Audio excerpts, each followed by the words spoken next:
And we are going 3, 2. Can I have a kiss? 2. I don't want to be in the shot. All right. Everybody pretend I'm kissing Ehsan.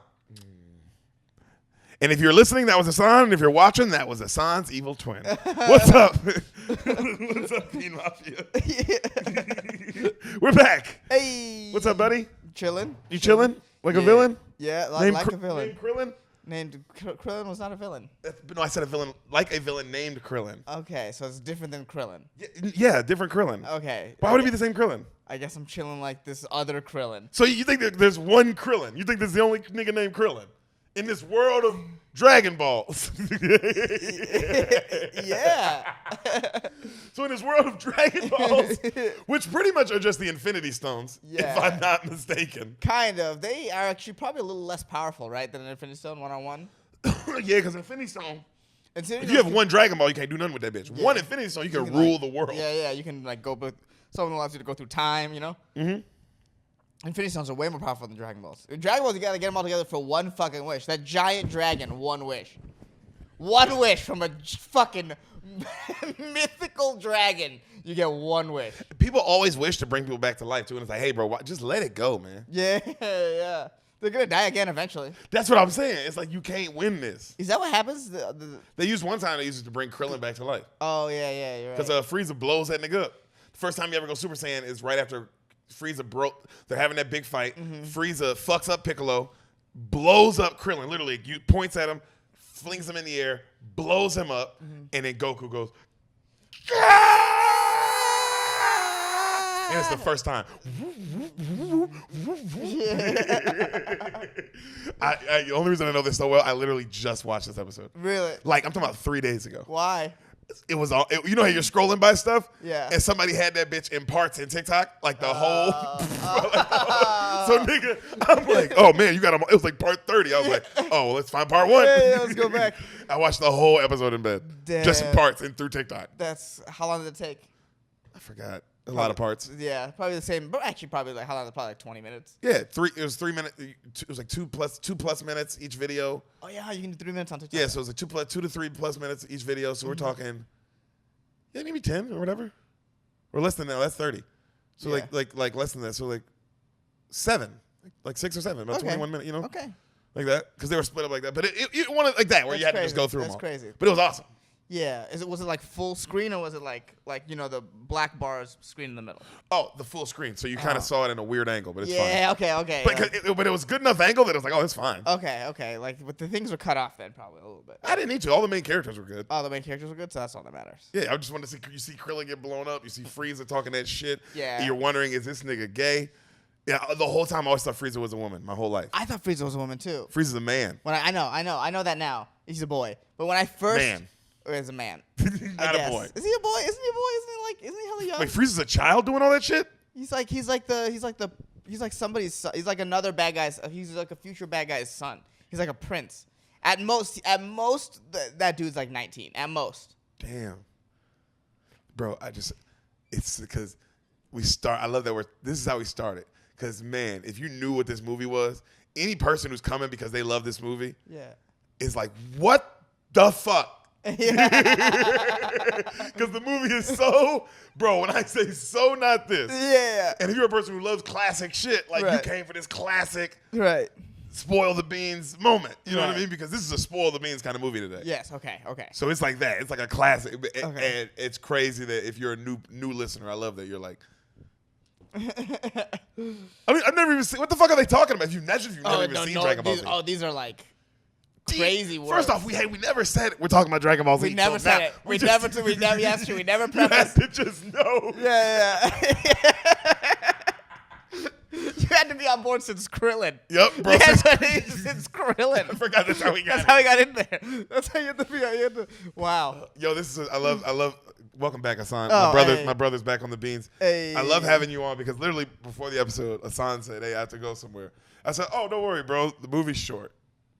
And then he goes, "Yeah, but well," and I go, "Oh, yeah, that's not really the problem." Yeah, the problem is the problem is this part. Yeah. You Me mentioned talking about Krillin, this. and I was like, Or me talking about wasting time. I'm talking about how you said and I'm wasting it. That's true. That's true. Really, the peak of intelligent conversation is just breaking down a conversation we just had. As if they weren't there for this.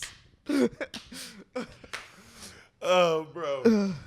But I'm glad to have you back, buddy. How you been? I've been good. Yeah. Just doing time. In prison? Being in Texas. You know what it is? Wait, time like in the prison of Texas? Yes.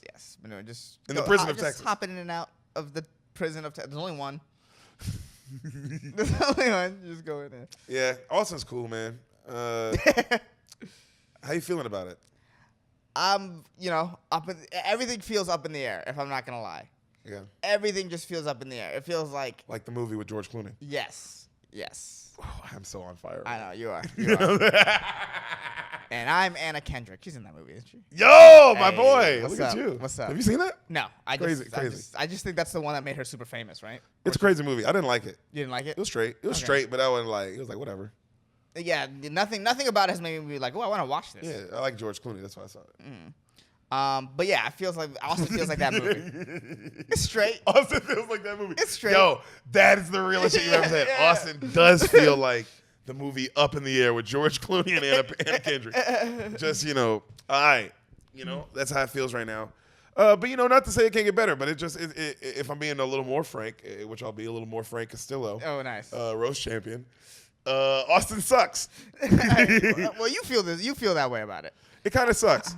Not entirely, just mostly. It's not the word. Look, bro. Look. We talking comedy right now? Yes, we're talking comedy. We're talking comedy. We talking that C-O-M-E-D-Y? Yes. Did you spell it right? Yes, you did spell it right. C-O-M-E-D-Y. You did say E, right? Yeah. Okay, yes. I hope so. God, they can play it back. They'll know. Yeah. Bro, if we talking that real shit, and I'm being honest, I do, and hopefully I'll be able to look back at this and be like, damn, that's how I felt then. But I'm just giving y'all the real feelings. I do feel like, man, I want to be in the action. In the action. In the action. Up in the club. All right. Because and we've been in the action before. Mm-hmm. You know what I'm saying? In LA. Mm-hmm. And the action, just if you're wondering, it's LA or New York. That's the action. Okay. That's it. Okay. That's and you know what I mean. Yes. That is the action. If we're talking mean. about what it is, that's what it is. Mm-hmm. That's where comedy is really happening in those two cities. Okay. And not that you can't get better. I love it here as far as the time and getting better and all that. I'm talking just, if we talking real shit, we talking comedy, I like being around the best. I like knowing that I'm around the best, and I like knowing that that the sky is the limit. Right.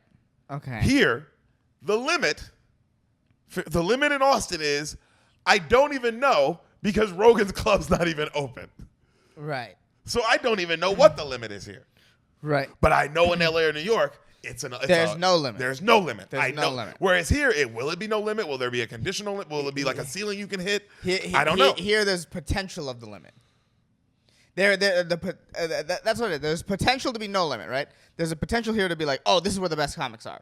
And you feel it, and that's why you took a chance on here. And then when I visited out here, I was like, okay, there's a potential to be a limit here. Let me come here and try to be on the ground floor of whatever there is. Okay. But at the end of the day, on the flip side of that, what? As there is potential to be no limit, like a sky's limit here, there's a potential to be very, like, at a certain point, like, oh, your head hits the ceiling here. Yeah, you get in. Let's say Rogan's Club's awesome. Let's say it is, which I believe it will be. You guys, I'm a very big advocate of, like, I definitely think it's gonna be awesome. That's why I fucking moved here. But will there be you get in it, you get your spots and the line, but it's like, oh, it ain't. Like it ain't giving you that same level of competition or that same level of being seen or because there are these things and it's like that I do want I'd like to get in just for laughs. Yes, I'd like to be a new face. Shout out to our boy Brian Simpson. Yes, a motherfucking brother from another mother, both of ours. One of the members of the Bean. What? Abby Robert, shout out to you. Yeah, shout out to Abby, another door guy. Shout out to both. I love those dudes. You know what I mean? And I'm so fucking thankful they got it. But they're in the action. Right. They're in the action. That's where the action happens. That's where you get stuff. You got to at least audition before last year. Right. You didn't even get to audition this year. I didn't get to audition this year. Because you're not in the action. Yeah. You're not. If you were there, you got. That's not. But it's just that's what I mean. Right. I mean, it's like now, if we were in LA, would we be getting as much time and yada yada yada? No, wouldn't be getting as much money. Wouldn't be getting as much stage time. Yeah. Maybe not have gotten as better as we've gotten. Yes. But let me tell you this: would have still gotten better. Would have still been getting up, and would have been in the action. Right. So my point is, I'm kind of like, well, my fuse of like, I want to be around the real shit. I want to be around a real city where the comedy's fucking happening. You know what I mean? Whether that be LA or New York, and whether that might be Austin. I'm not saying it's not Austin. I'm just talking shit because I'm annoyed with you guys right now. Yeah. Well, I mean, as far as the idea of going from a city without, like you said before, where the sky is the limit. There's Sky is the limit. Yeah, you know what I mean? Versus going to a place where, oh man, there could be a hard ceiling here. Like any scene, like every scene, like San Diego, San and I Diego. love San Diego. That's still my favorite scene over LA. Right. With a scene with a ceiling. Right. So it's not an insult to what any other scene in the world. Right. It's just if you're talking that real shit, if you're talking about trying to hit that next, like the level that I want to hit, which is the level of fucking John Mulaney, the level of Kevin Hart, the level of Chappelle, the level of Bill Burr, Louis C.K. Those are the people. That's where I see, and that's where I feel like every comic should, like, or whatever, however you want to. But I see myself amongst that. Like, that's the kind of peers I want to be amongst. You know what I'm saying? Mm-hmm. And that's why I surround myself with my friends like you, Brian Simpson, Trey Stewart, Ron Taylor. You know what I mean? Sam Lopez, the people you've seen on this podcast that I believe Trey, that can do that. Matt Lockwood. But they're in LA. Yeah. Everyone I just named. Everyone else is in LA. You know what I mean? Trey's like, oh, he's in Austin, bro. Trey's on the road and in LA. Yeah. Yeah. He's not in all, you know what I mean? That's right. what Trey's like, bro. He's where it's happening. Right. And that's why I'm talking shit right now about Austin. But then again, I'm still here, and it's nice, it's beautiful, and yeah, it's cool. And there's a lot of good stage time where we get paid. Yo, that's great. Yeah. Like rent is completely paid by comedy, which is nice. Yep. I love that. Which is definitely very nice. And then the time we get is a good time. Yep. The time we get is a good time. Yeah. But it's a crazy thing to complain about. It's like it's awesome. It's a crazy thing. We're in a great spot. Like I don't want to come off as like maybe it will come off as whiny, but it's like we're in a great spot. But it is like it's when you look forward to like where can what more? Because you're always looking for more. Don't get comfortable. Yeah.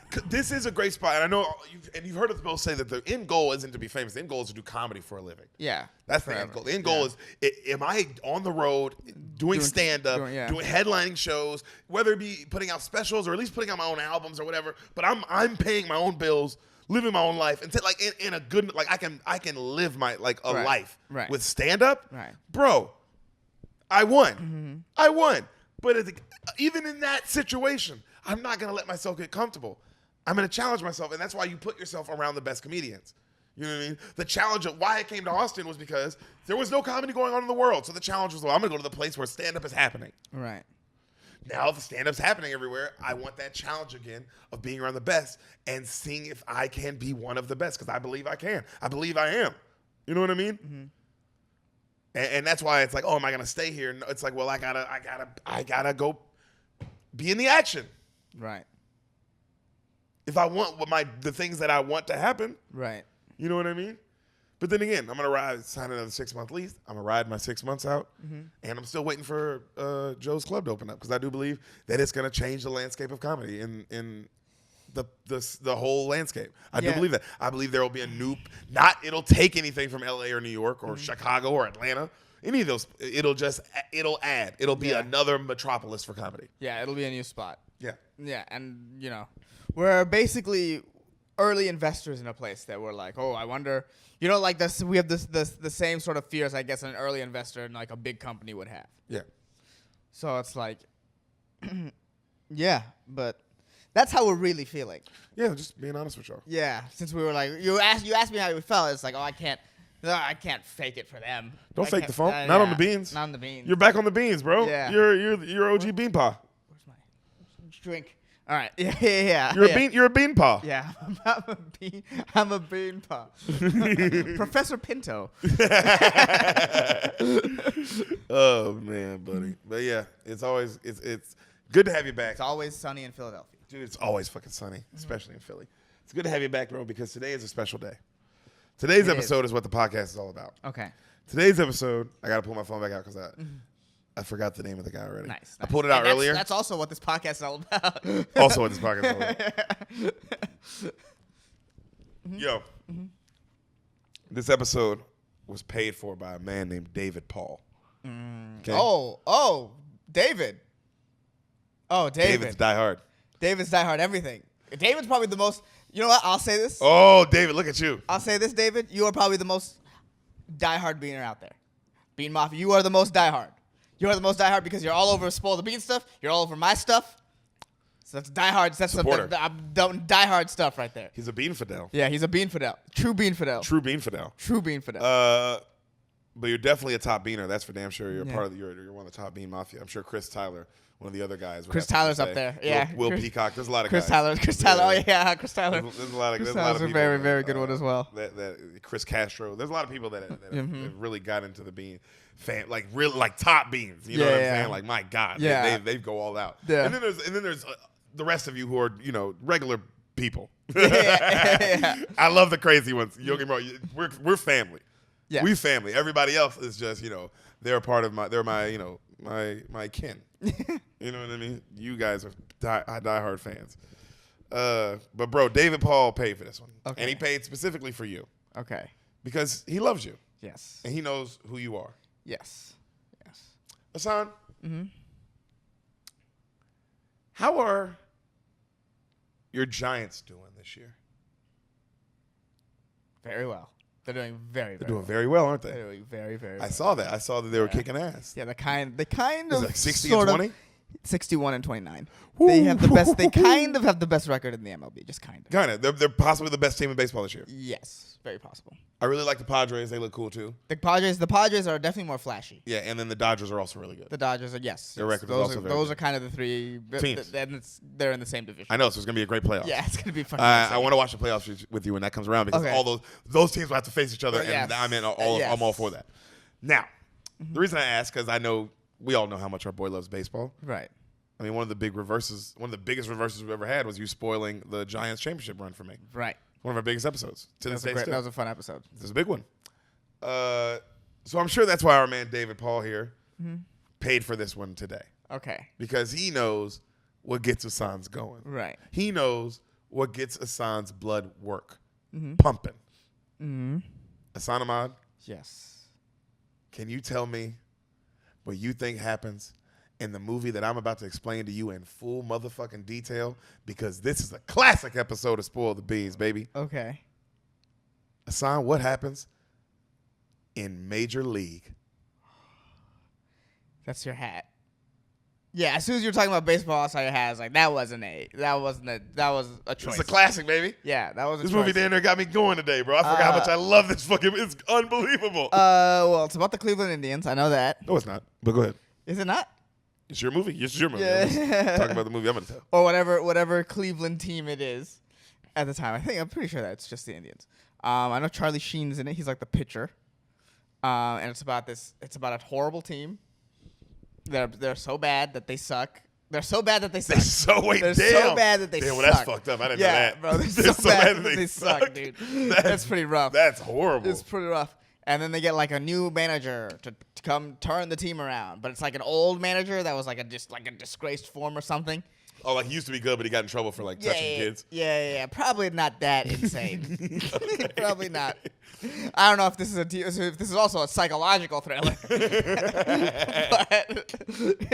if that's what he's coming back from, it for sure is. A little bit like Spotlight. Yeah. I thought it was more like a comedy, but it's comedy meets Spotlight. Baseball meets Spotlight. It's quirky baseball team meets the Boston Globe. And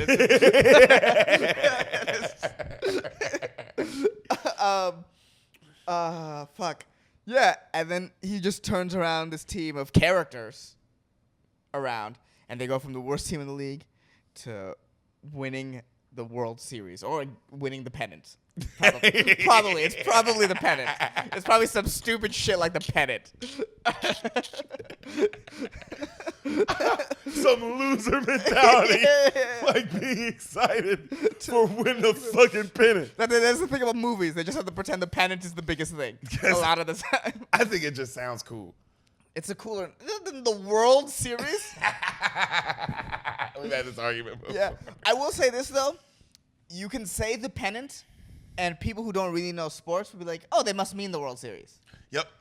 They don't mean the semifinals, because that's what they call the semifinals. Yeah, you can't do that in football. You can't be like, oh, they're playing the Super Game, and a person's like, I think they mean the Super Bowl. Everyone's gonna be like, what the fuck are they? Super Game, yeah. Super But Game. with pennant, they use the word pennant in baseball. Yep. And So you believe like, oh, if you don't know baseball, you'd be like, oh, that's what they call World Series wins. They call them pennants. And that's how they get away with it. That's how they get away with it. But it's because baseball's so fucking stupid.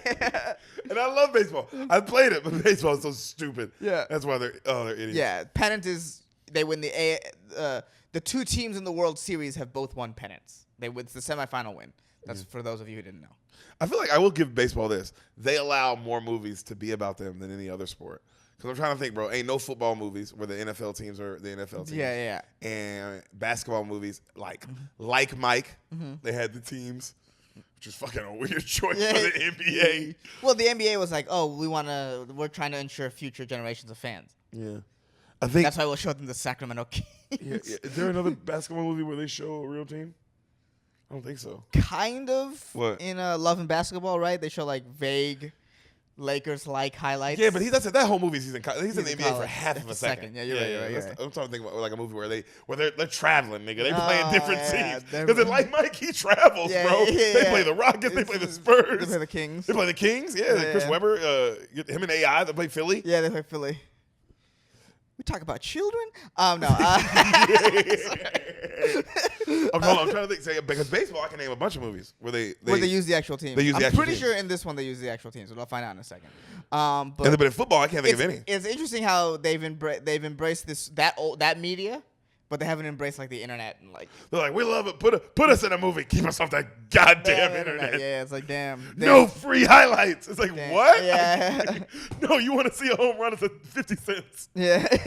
The highlight system is bad. There should be more clips on TikTok. There should be more everything. Bro, they should be all over Undisputed and Yeah. FS1, like in Sports Center, but they're stupid. Mm-hmm. Oh, and then, so they win the pennant. Yeah, they win the pennant. And does he ever go to jail for touching those little boys, or is that the next? Is that Major League 2? No. The Major League 2 is then the team has to then deal with the ramifications of like putting their feelings about that off to the side to win a World Series. But now they win a World Series, and then like Charlie Sheen has a kid, and it's like, oh fuck, this is like, what did I do? What was the price of this World Series? Damn. He meets some of the family of the kids he molested, and it's like, oh damn, this is like, it wasn't. I was able to shove stuff aside away when you win, but after you win, it's like, who am I? And then like Charlie Sheen has to really, really delve into like, I'm a winner, but am I really? That's the sort of underlying tone of Major League 2. Oh my god! He wins Oscars, right? Yeah, I don't. Someone should write that film. Written and directed by David Fincher. Yeah. And then he sees he sees the anger in his manager and sees what it really is. Damn, and Major League 3 is about how they have to lose their trophies, like because Yeah. he gets convicted and they take the trophies They away. take the trophies away, and then he has to go fight. Like he has to be like, look, what he did was wrong, but it has nothing to do with how well I threw strikes. Yeah. I was, so. Damn. What's going on really? And then Major League 4 is 4 about Reggie Bush. no, Major League 4, aliens come down and they need him to play baseball in space. Yeah. With the Looney Tunes. Have you watched the fucking Looney Tunes? Have you watched the new Space Jam? Yeah. Yo, and you know how much I love movies considering this podcast on episode 240 something. Yeah. I tried to watch it. I got like 15 minutes in. Oh, really? I had to get away. Really? It's the worst thing I've ever seen. Oof. He couldn't, why? First off, it's 2 hours. Okay. The original Space Jam is like an hour and 20. Yeah. And as we've talked about, very relevant movie. Very relevant. And also, bro, say what you want, because it's not like everybody's like, oh, the first Space Jam, because people have been hardly criticizing the second Space Jam, right. and everybody's response has been, oh, the first Space Jam wasn't some classic. And it's like, no, the first Space Jam wasn't some classic. But you know what it didn't do? It didn't waste 40 extra minutes of my time. Also, the first Space Jam was a classic. Was it a classic because it was a great movie? No, no one's watching Space Jam for the acting and the dialogue and the cinematography. No, It no one's. moves well. Yeah, it moves well, and it's the first time we've ever seen the Looney Tunes play basketball with a real person. Yo, and That's- that real person yeah, was Michael Jordan Yeah. on going on championship number 5. He's trying to win championship 5. Yeah. So yeah, bro, that's a No, lot. that's with a classic soundtrack. Like, bro, that was a Yo, classic I believe I can movie. fly. Yeah. I believe I can fly. Yeah. Is how the movie starts, and that's on it. You're Yeah. right, bro. Come on and That's slam, yeah. and welcome to the gym. Yeah, no. No one. Like, I hate the argument because no one is like, no, I put Space Jam in my top 5. No one's saying that. Yeah. Of course, it wasn't a classic movie. No, it wasn't. Like in that sense, but it's a classic movie in Yeah, the sense bro. of like culturally, like people still visit the Space Jam website. Like what's a famous internet sort of Easter egg? Yeah. The Space Jam website is the original, same one as the original in 1996. It's also super. It's just, bro. Yeah, watching the second one, bro. It took. I'm watching food, and I'm like, why is it taking so long to get this nigga with the Looney Tunes? Yeah, I'm I heard 15 minutes in. he's an awful parent in this. Definitely, bro. He's like, it sucks. It just sucks. It just sucks, food. And you know what else? There's no Bill Murray. And I've said this fucking before, and I'll say it again. I'll scream from the mountaintops. They're not in space. Should've It's been called Space Jam, not Online Jam. Should have been, Should've been called Online Jam. Ooh, Cyberspace Jam. Fine. But you gotta add cyber in it. There's no mention of you take out Yeah, space, yeah. You call it Online Jam. That way, it's not a sequel. Yeah. It's its own movie. And now nobody's. It's like, oh, it's just a different movie. Right. It's Online Jam. Right. It's not Space Jam. And you know what you do? You fucking edit it down to an hour and 20 minutes. Right. Hour and 30 with credits. You're right. With opening credits and ending credits, it's an hour 30. It's an hour fucking 20 as far as the movie is concerned. Yeah. No one's trying to see LeBron James' fake family life. Nigga, When I don't also- need character development. Yeah. That's the great thing about the first one. There's no character development for Michael Jordan. He just fucking is in space. He fucking wins the game. He comes back to Earth. Yeah. Nigga, that's it. Yeah. We don't need the growth of like he learns how to be a good dad because that's clearly what they're setting up. Right. I don't give a fuck. I want to see this nigga play Klay Thompson and Anthony Davis as Monstars. How does Damian Lillard lose his basketball powers? Yeah, that's fair. Who's Charles Barkley? Yeah, it's true. I want to see him come back to Earth in a fucking spaceship that crashes in the middle of the game. You know what I mean? Fucking, he finishes the He game. finishes the game. Nobody cares. And nobody freaks out that the spaceship is animated. Yeah, Not that it's a spaceship, but my nigga, it's animated. That's true. No one is watching Michael Jordan reach across the half court with the ball, and at no point is anyone thinking, I wonder what the relationship with this kid is like. Yeah, why even try to add any depth to the movie? Because you're stupid. You're LeBron James. And I love you. You know how much I love you, bro.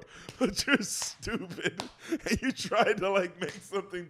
You tried like you got too ahead of yourself. You know what I'm saying? For Michael Jordan, I will say this. And I think LeBron, you're a better player. But Michael had the common sense to be like, yo, I'll just play him in space. Yeah. That's it. That's it. That's it. Right. LeBron was out here trying to make like choices. Bro, trying to teach me something about fatherhood. Are you out of your fucking head? This is a movie for fathers. Yo, go fuck yourself, dude. Yo, fuck yourself. Like, go fuck you, man. This is a movie for fathers? Are you fucking out of your mind? Are you out of your motherfucking mind, dude? You play basketball. With the Looney Tunes. No, for the Lakers in real life. Oh, yeah. I want to go into your, what's happening, man? Do you think you know anything about a fatherhood movie? Are you out of your fucking mind? You know how hard it is to make click? That shit is Adam Sandler had to make a bunch of movies. Fool. Yeah. You want to have a deep story about fatherhood? Yeah. You got to take the Looney Tunes out of it. Yeah. You probably shouldn't be the star. You should probably be producing it. Yeah, just have Don Cheadle be it. The fuck are you? It's all I'm saying that shit, bro. It's like, it's a great movie for father. No, it seems like it's a movie about the Looney Tunes. So I don't. That's what it should be. It's not. Yeah. Oh, it's not.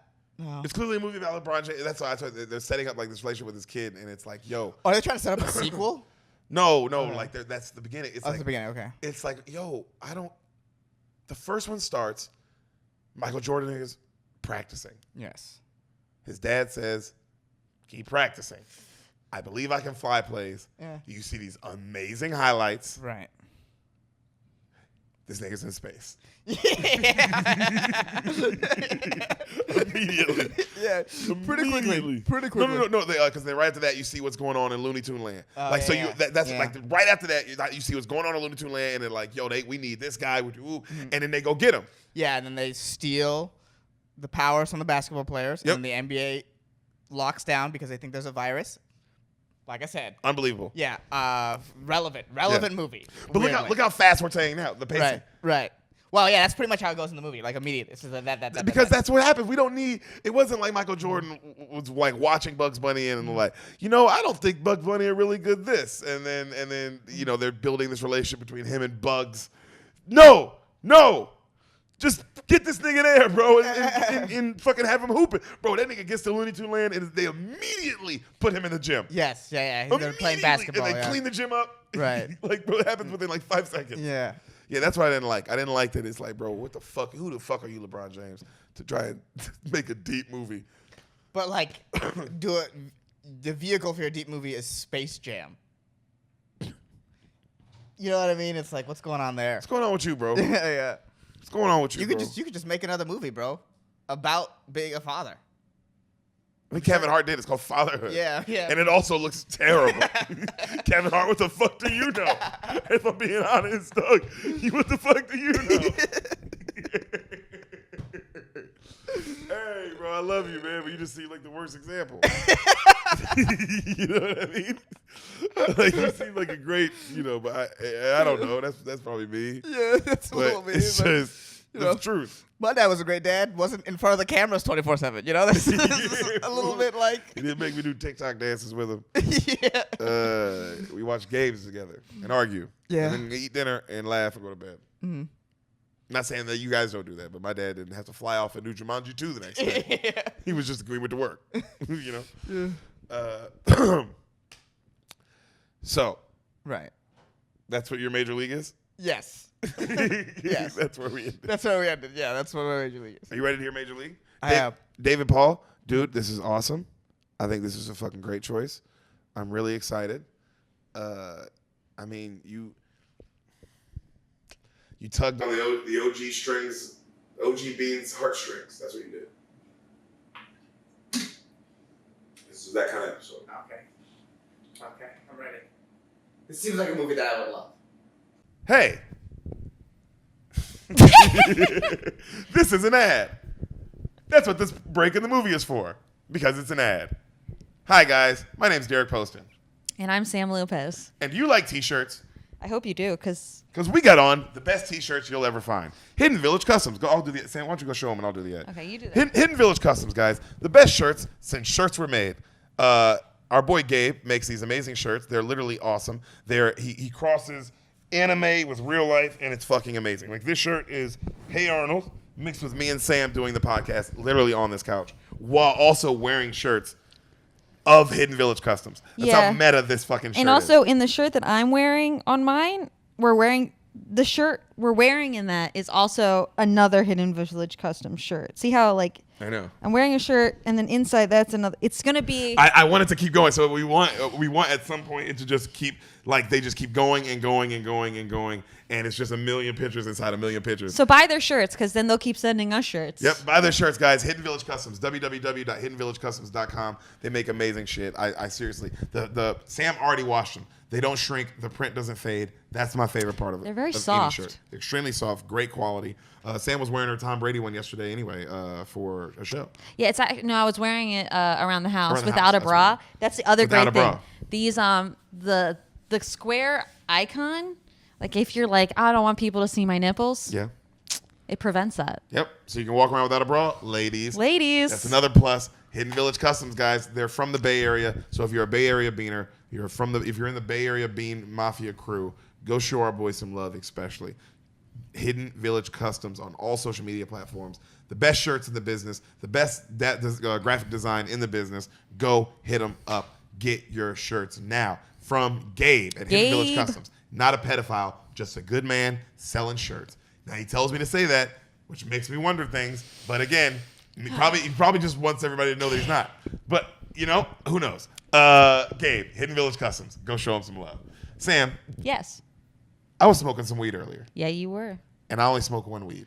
It's the best weed.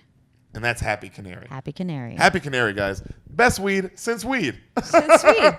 Guys, they're a wholesale company run by our boy Gabe. Now, you can't buy from them. That's not their thing. What they do is they sell to other dispensaries. So I'm just really supporting them.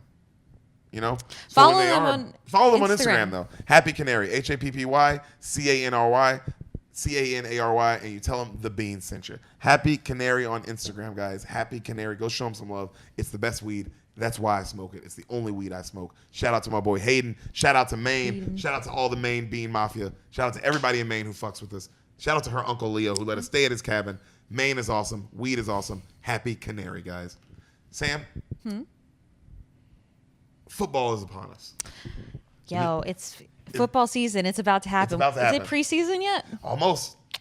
There's no preseason this year, I don't think. Oh, really? I've started seeing the football players for the college around town. Yeah, it's nice. It's nice. It gets me excited. Seeing the Longhorns, seeing some Texas Longhorn college players. We're going to a lot of games this year, so we're really pumped. But I love football because of one man who is a war eagle.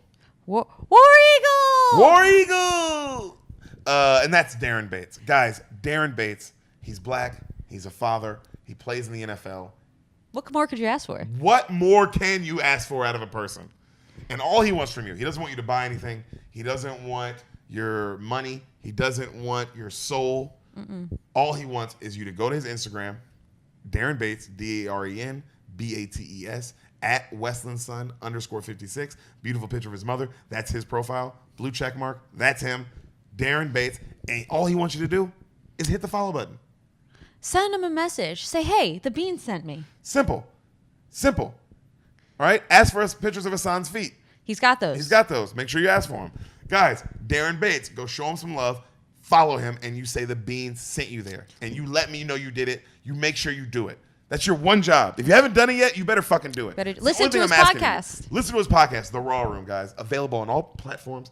However you're listening to this podcast, you go listen to The Raw Room. He's had unbelievable guests. He's had Malcolm Butler on. He's had Jason Weaver, the guy who did all the original songs in The Lion King. You know what I mean? He just had Will Compton on. He just did Bussin' with the Boys. You know what I mean? Guys. It's a cool dude. Biggest podcast on Barstool. And my boy Darren Bates just did it. He's in the NFL. He's the fucking man. I'm so proud of him. His second career is going even better for him. The podcast is growing. He's getting better with it. The clips are coming out. Go follow The Raw Room. Go follow Darren Bates. Go show our boy some love. Back to the movie. We're back. Hey. There was an ad, and did everything stop working? Maybe. Or was it just an ad? Yeah. Did the ad come in at a weird place? Who knows? Yeah. Go fuck yourself. Yeah. Stop asking so many goddamn questions. Also, I didn't know we pre-recorded ads, so I just want to quickly mention, follow me on Twitch, MrDangerousBrown. Follow him on Twitch, MrDangerousBrown. Dangerous Brown Podcast. All that good Twitch stuff, thing guys. mostly. Show our boys some love. Yeah. You ready? We'll shout it out all again at the end, too. Yeah. You ready? Yes. Major League? Major League. David Let's do Paul? this. David Paul? Judge him, son. Okay. Judge his movie taste, judge his baseball taste. Okay. Hopefully he's an Indians fan, judge his team. Yeah. Well, technically not the Indians anymore. The Guardians. Guardians, baby. The Cleveland Guardians. We see Cleveland. A city we've both been to, and I liked very much, actually. You hear this slow song playing like, Cleveland, my home, the city of light. All the things Cleveland's not, by the way. Right. City of magic, Cleveland. City of money. Your City of dreams. Yeah, it was like Cleveland. You're calling me. Like, get the fuck out of here, bro.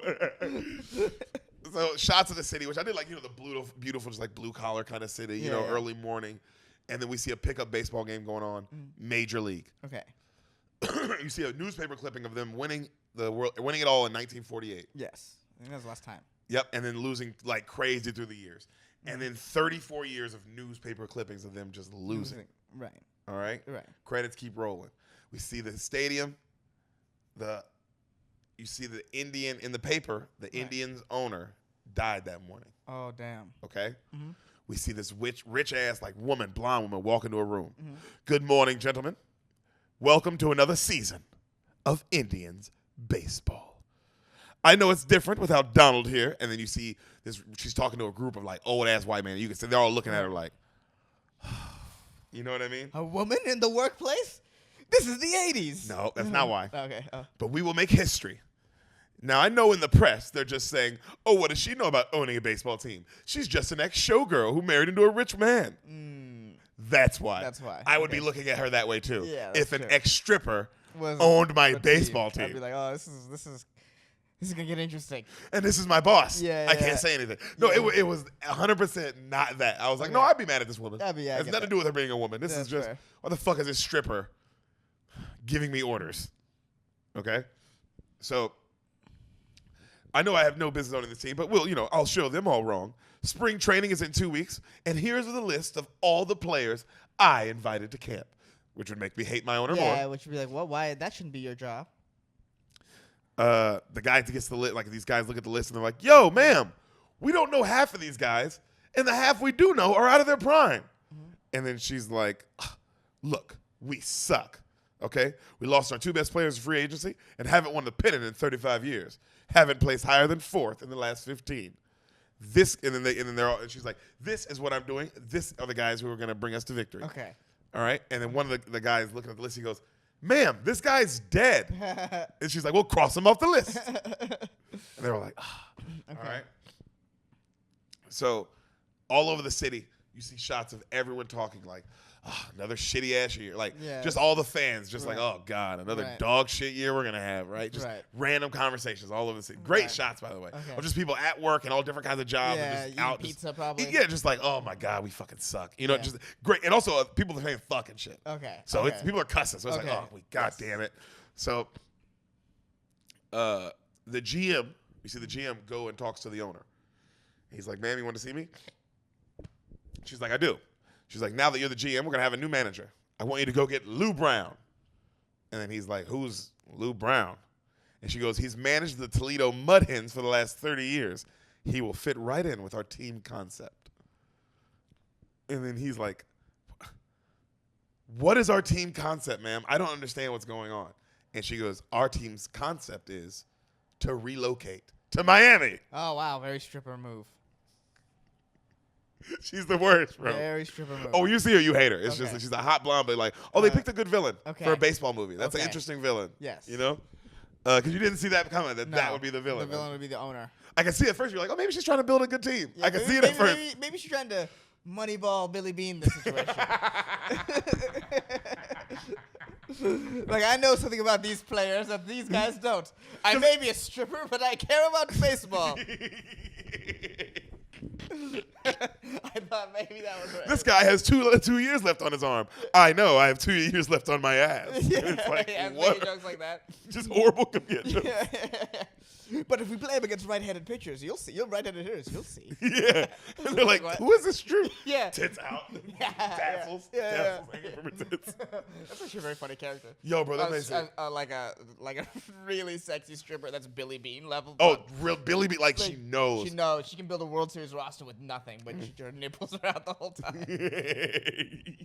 And that's why I knew you would like this movie, bro. Because when I saw that I was like, I forgot that this was a villain. Great villain.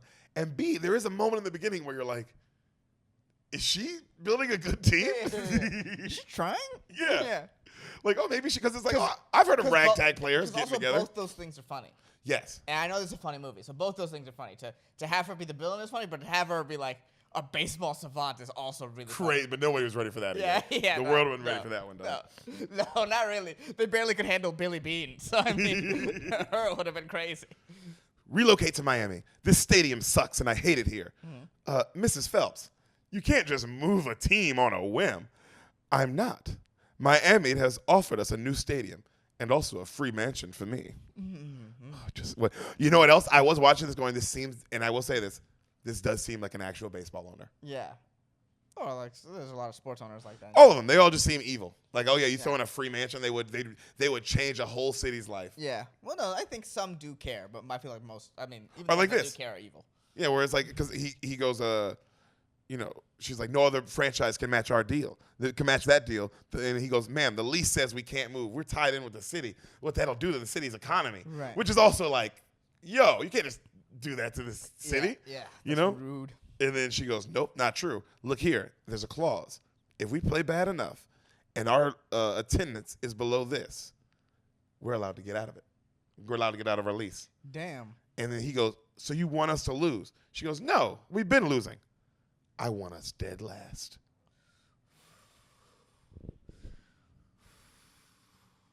Yeah, that's smart. Oh, That's a yeah. good villain. Yeah, that's a smart plan. Good villain. Yeah, knows her legal. We see this dude hung over as fucking Mexico. It's an old white guy. He's the lead of our movie. He answers the phone. Hello? You recognize him, but I don't know who he is as an actor. Does that make sense? Okay. I'm sure he was famous as fuck in this time. Okay. You know, I bet everybody's like, Derek, it's this famous guy that nobody gives a fuck about. Denzel Washington. Like I said, who gives a fuck about him? It's Tom Berenger. Actually, he's a great actor. My he bad. was in, the nigga from Platoon. Yeah, he was in Platoon. Yeah. Oh, my fault. Actually, Academy Award-winning actor. Maybe that's what I was wondering. Like, yo, everyone in this is unbelievable. Yeah, I saw a little bit of the cast there. It was fucking nuts. Oh, my bad. Hey, yo, totally. I literally, hey, Tom Berenger, my fault, bro. Don't be mad. Nigga, you're literally one of the best, dude. You're unbelievable. Because you're great in this and you're great in Amazing Platoon. Platoon. So, yeah. That's why this movie's so good. I was like, man, the lead in this is fantastic. Fantastic. But it's him. I thought it was just some nigga from that time. Well, I mean, you're right on both accounts. I am. Yeah, he ain't famous no more. He's the But guy damn, in that he had time. a good run. He had a, yeah. He had a hell of He a was. run. He definitely fucking was. He was that dude. Yeah. So he's hung over his fucking Mexico, right? And he answers the phone. They're like, hello, Jake. We want you to come to spring training for the Cleveland Indians. And he's like, Tanner, get the fuck off my phone pulling this shit. At least say you're the Yankees. He hangs up, right? Right. They call the coach, the coach for the Mud Hens, right? And they're like, yo, sir, we want you to manage the Indians. And he goes, I don't know. And they go, sir, do you understand what I'm saying? We want you to be the manager of a Major League Baseball team. I got a guy coming to talk about walls, so I'll think about it and talk to you later. The coach hangs up, right? So he calls Charlie Sheen. They heard about your pitching. We want you at spring camp. He's like, oh, I'm not sure if I can make it by spring. Camera pans out. This nigga's in jail. It's funny. All right? You see the Jake dude showing up to practice. His name's Jake Taylor. That's Tom Berenger. Okay. He's our lead, all right? Okay. The coach, you see that the coach ends up saying yes, the guy with the big mustache. Right. The one who talks like this, kind of just super low, Right. like that, right? He's also a famous actor. Right. Well, let me see. I can just also look it up and just tell you, huh? I can't just do that.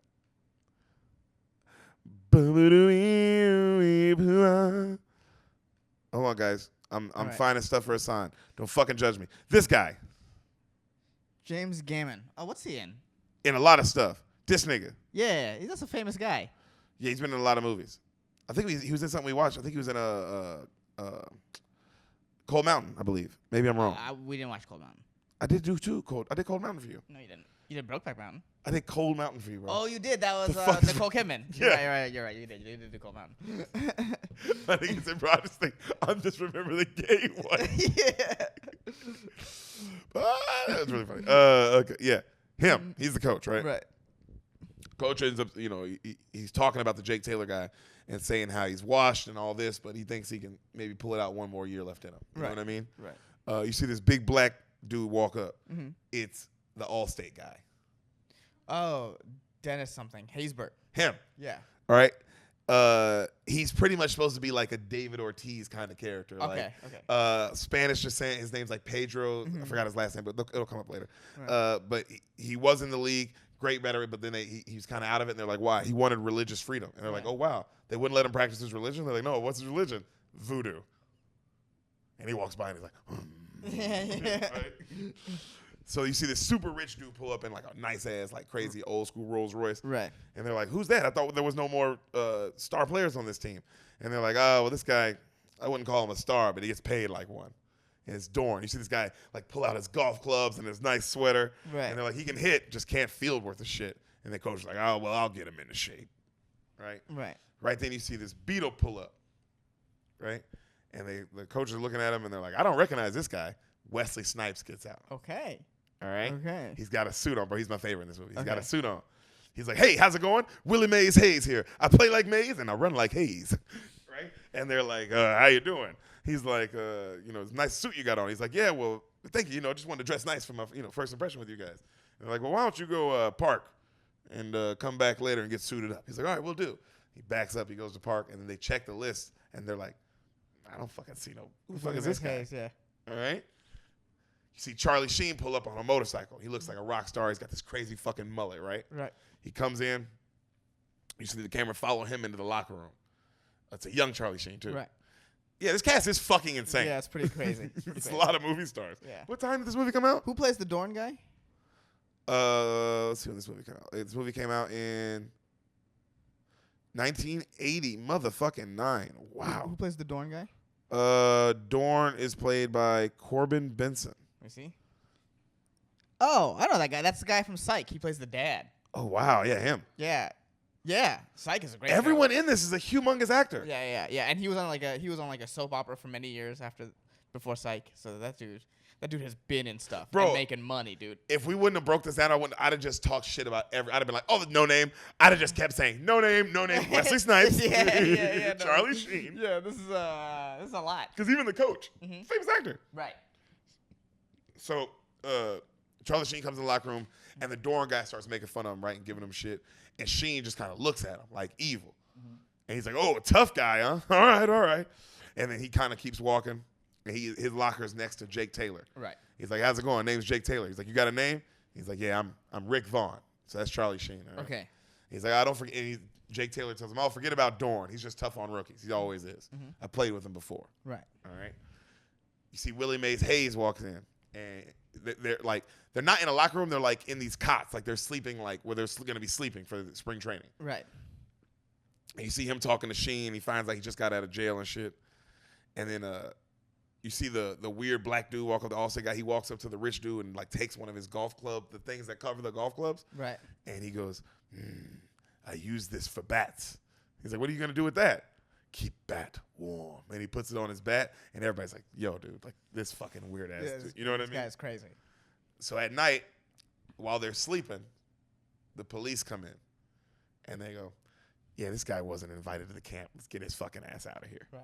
They lift up the bed he's on and just carry Wesley Snipes out. Hilarious. Okay? Cut to the next day, everyone at practice, everyone's doing sprints. Yeah. Like you see and they're clocking everyone, like, and they're racing each other the whole time. They're doing it one by one, right? Right. And the coaches are at the end of this, like by the first base clocking everybody. Willie Mays wakes up outside the stadium, and PJ is like, shit, I've been cut already? Right? Cut to, bro, this is my favorite scene in the movie. We see these two dudes racing, right? You see them racing, like to the base, right? They're already running from home plate. Right. They're already like 3 or 4 steps in. You see Willie Mays Hayes bend the corner in pajamas. The music kicks in. Dun, dun, dun, dun, dun, dun, dun, dun, dun, dun, dun, dun, and it's like in slow motion. Bro, fucking like passes him and just like leaves him in the dust. Right. And the coaches click the thing and they're like, get him a uniform. Right. Bro, like this nigga's such a dope shot, bro. Of him and the PJs just flying by them and in the dirt, barefoot, like why they have on baseball stuff. Damn. It's like, damn, that's a great shot. You know? Damn.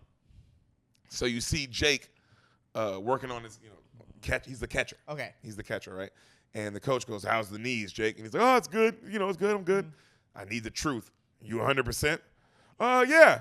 And he tries to like throw to second, and he can barely make the ball there. Right. And he's like, shit. And the coach just kind of looks at him. Right. Catchers don't age well. Oh, dude, no, those knees, man. Yeah. Those knees go. Yeah. You've been doing that. Also, have you been catching? You've been catching since you were like a kid. 8, 7, 8 years so old. there's no cartilage. All done. That's why they get paid, though. Right. It's a tough life, bro. So we see Snipes up to bat. Right. All right, and he has this weird like pre-bat dance and shit. It's like weird as shit. Yeah, one of those weird rituals. And then he just hits, like bro, at least it's a montage of him hitting just straight pop fly balls, straight up, Hilarious. over and over and over again, just so many times, right? Hilarious. The coach walks up. You may run like Mays, but you hit like shit. You hit the ball on the ground. You leg it out. Every ball you hit in the air, you owe me 20 push-ups. And he walks off. He hits it again. He's like, shit. He has to start doing push-ups. Okay. You know what I'm saying? Cut to, the coach is like, all right, Vaughn, they say you're a pitcher. You're sure as shit not a dresser. You see him? He doesn't have a hat on. He just has like a cut-off jersey on. Hilarious. You know what I mean? He's like, we wear caps and sleeves in this level, son. Let's see what you can do. He throws a motherfucking heater. It breaks a sign like behind them, but this nigga like misses like 30 feet high pretty much. You know what I mean? Okay. They look at the clock, 96 miles an hour. Hilarious.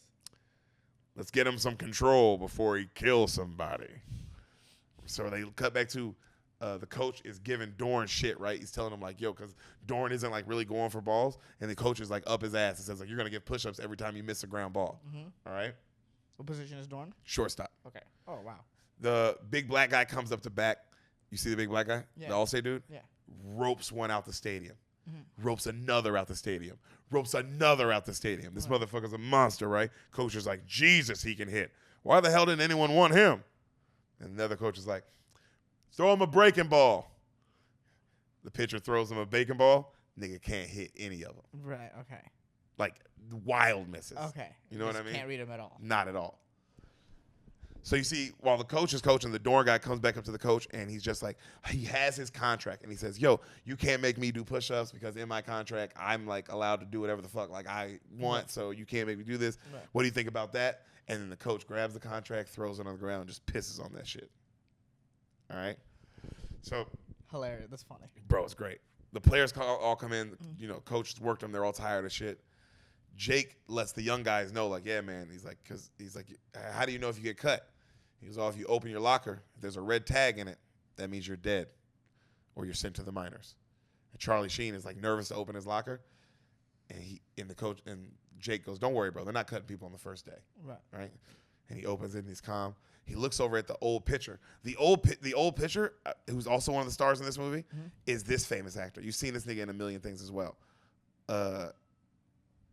This guy, Chelsea Ross. What a name. Him. Oh, okay. Oh, okay. Yeah, I've seen that guy. He's been in a bunch of shit. Yeah. All right. Okay. So he's like the old pitcher in this, right? He's also like on his like last year. You know, he's a vet, and he's got grease all over his body. And Charlie Sheen's like, "What's that shit all over your body?" He's like, Vaseline, Vagisil. He says all this shit, right? Right. He's like, gives me about 2 more inches on my curve. Right. And he goes, "Damn, you need that?" And he goes, "At my age, you need every edge you can get. One day you'll find out." And Charlie Sheen like. Damn. His eyes give me. The acting is really like these conversations aren't campy, bro. They like get real. Like where it's like, oh damn, That's why it's like, oh, this is a really good baseball movie. Okay. You know what I mean? They get really good with the baseball. So, cut to we see the black dude. He's praying to his voodoo god, and he's praying super loud about like how he wants to hit a curveball. Right. And he's like, I hit the straight ball, but my bat is afraid to hit the curveball. I ask my bat, leave fear from curve. I know he will come. And then like the old pitcher dude's like, maybe you take Jesus Christ into your life. And then the black dude looks at him and goes, his name Pedro. Pedro's like, I like him, Jesus, but he can't help with curveball. And then the white dude goes, you saying Jesus can't hit a curveball? And then they have to like break him up. Right. So the next day, we see Sheen working. He's out of control. Jake can barely stop a ball. Pedro can't hit the curve. Just a montage of Wesley Snipes, just trying shit. Everybody's just failing. But then you cut to they all open their lockers at the end of the day, and they're all nervous as shit. Right. None of them have the red tag. Okay. We see a spring game happen. Willie pop ones up in the game. He does push-ups in the game. Vaughn throws some like wild pitch. Somebody comes home. Pedro strikes out with a curve. Jake takes a huge shot at home plate, drops the ball. Willie tries to steal. He gets tagged out. That's how they lose the game. They just play awful. Right. Vaughn they're all walking in. He's like, damn, this is final cut day. And he's like, yeah. And then Jake's like, yep. And Vaughn's like, I don't want to go in there. And Jake's like, well, whatever happens, don't celebrate either way. You don't want people, you don't want people seeing you celebrate like when a guy just died. When a guy's dream just died. Right. You know what I mean? And it's like, damn, I get that. Of like, Right.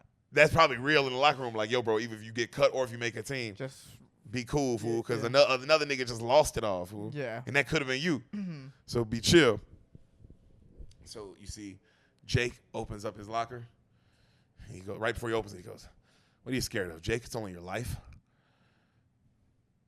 No red tag. He breathes. Okay. All right. Okay. We see this one guy who you've been seeing all the montage. He opens his locker, but you haven't really got to know him. Right. That red tag is in there, bro. This nigga is crushed. Like, Damn. you know, you see Pedro. He like puts some weird voodoo paint shit on his locker. Holds up a snake and like does a cross with it.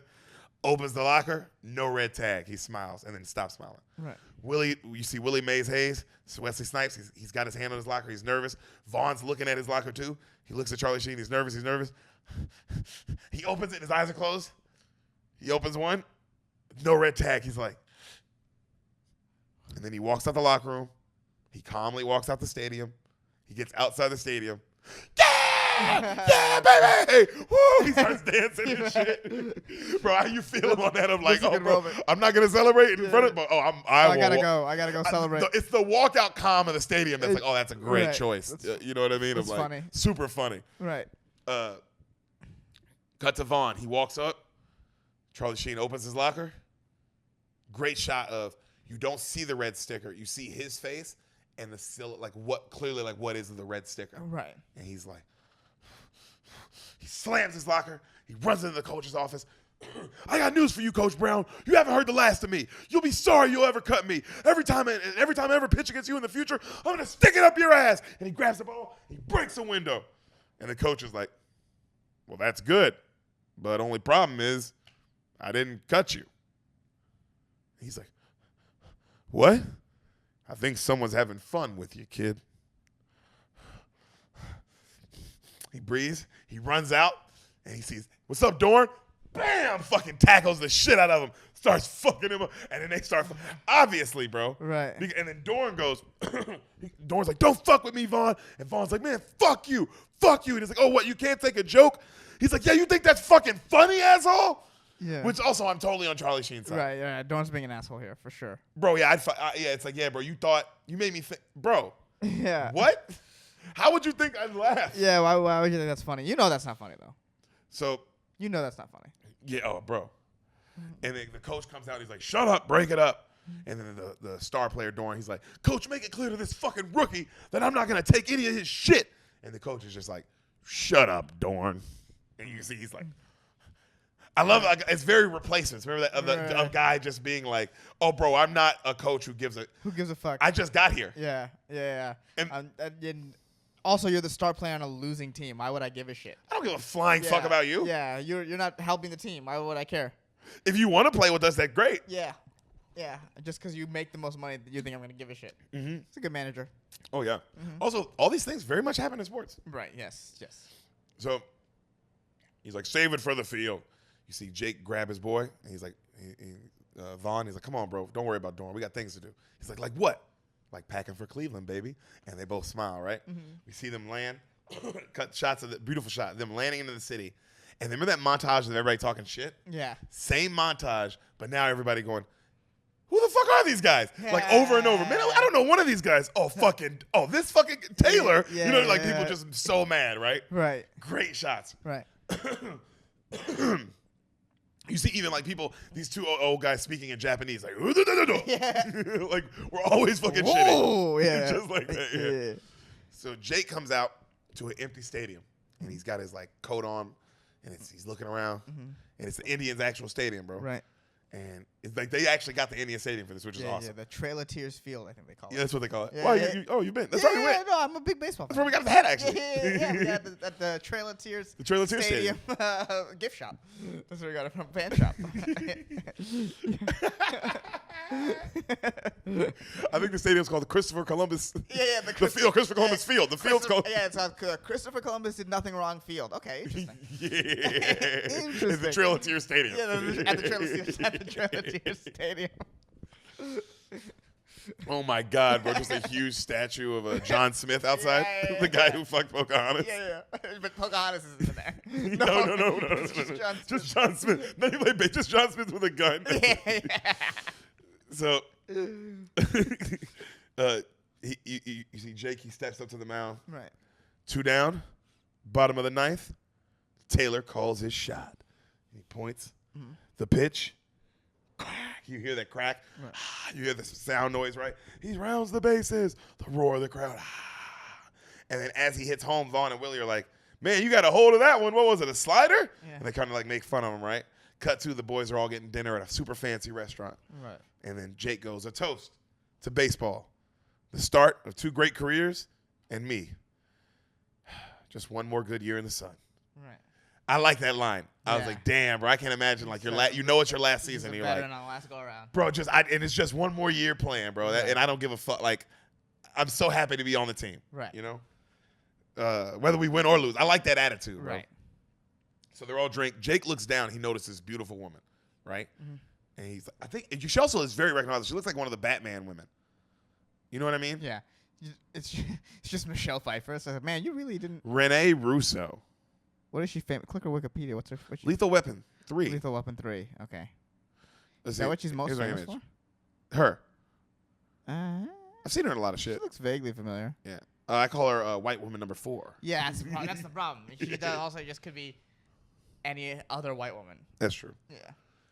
So he looks down, he sees her, and they're like, what is it? He's like, that's my wife, and she's on a date. And so Right. they're like, well, does she know that? Yeah. You know?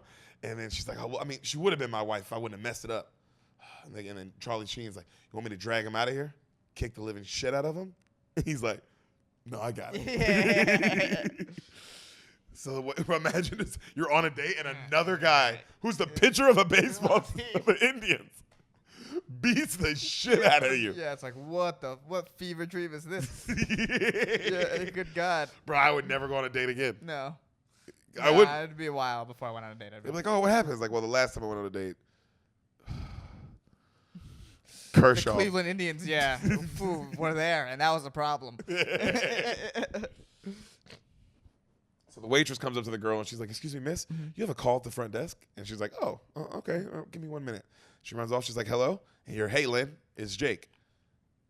Jake Taylor? She smiles. And then she's like, how do you know I'm here? He's like, oh, just a hunch. You know, I took you there before on our date, remember? She's like, yeah, I remember. He says, what? He says, if I had to guess, you're probably wearing, and then he says what she's wearing. And she's like, well, how do you know that? And she looks over, she sees him. And he's like, you're still a stunner. And he hangs up and he walks over towards her, right? And she's like, thanks. But she keeps pretending to be on the phone. Yeah.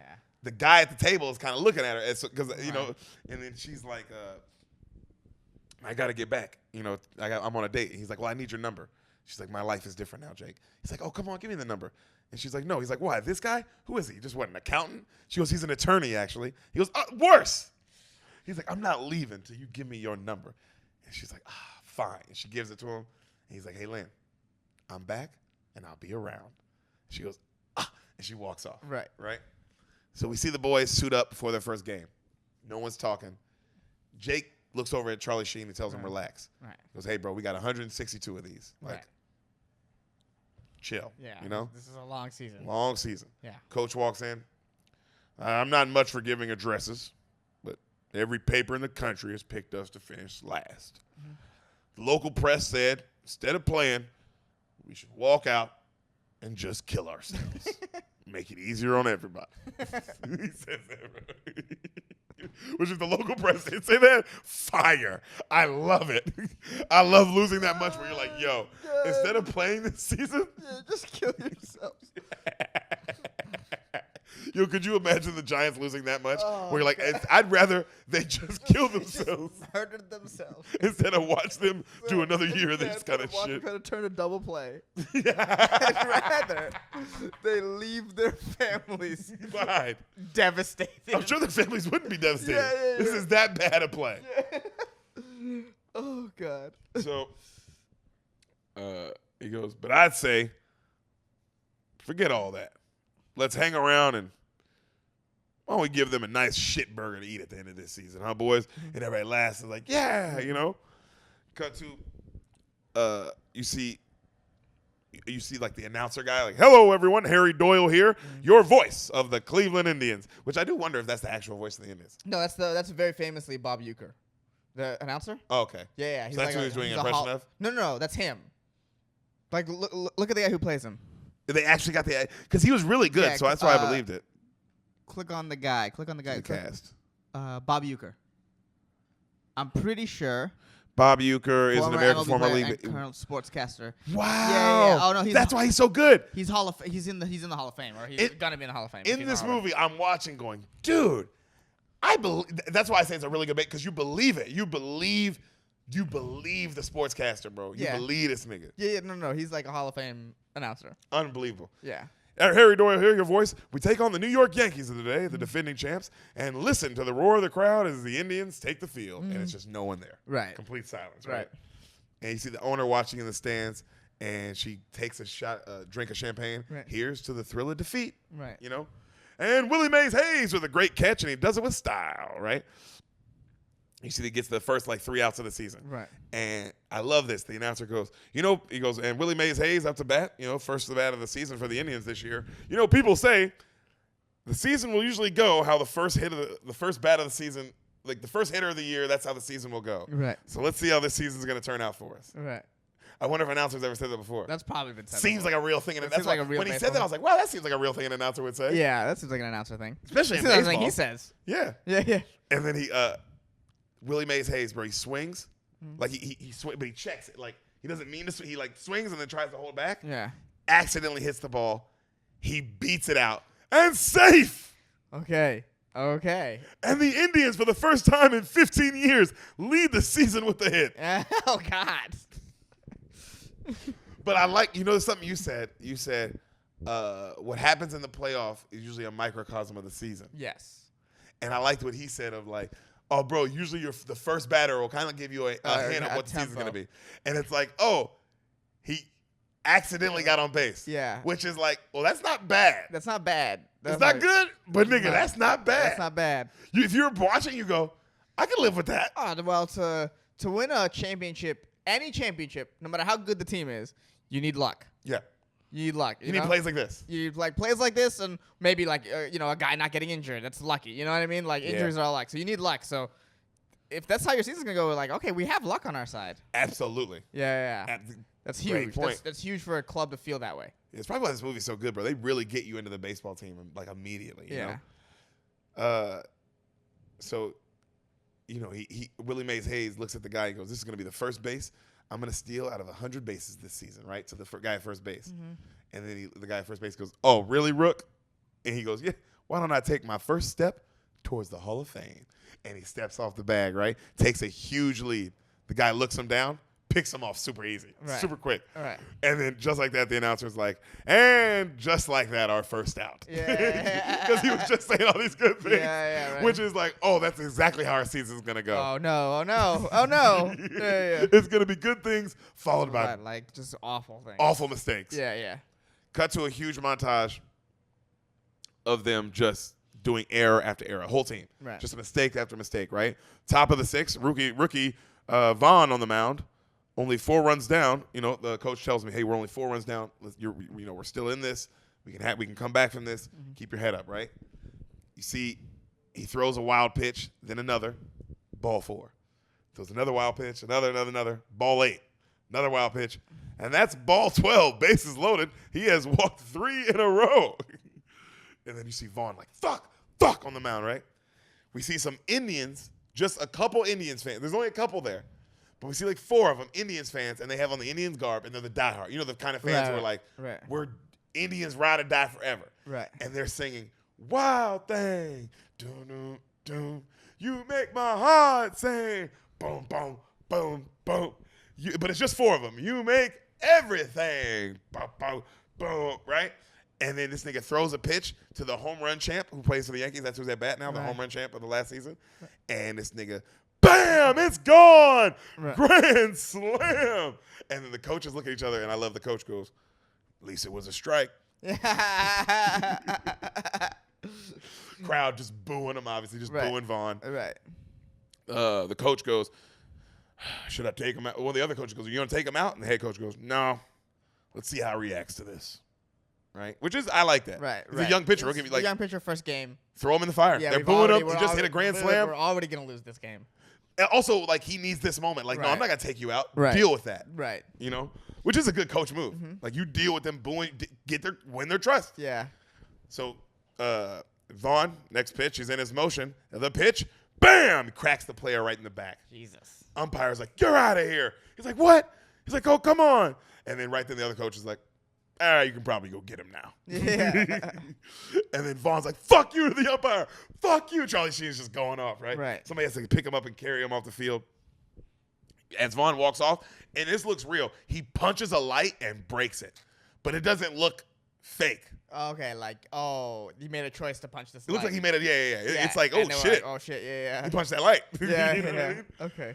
But it's like, damn, because it is like this. It's the way the light pops. Right. That it's like, ooh. Oh, I think he wasn't. That was a choice the actor made. That wasn't a call. That wasn't. He was supposed to. And have it. Charlie Sheen also, he's super crazy. He's going off in this scene. So Right. his emotionally, he would be there. Yeah.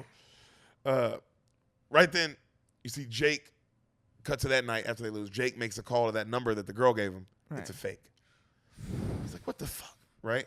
He finds where she works. And Crazy. Crazy. Crazy. And she's like, Jake, it's not good that we see each other. He's like, come on, we have something in common.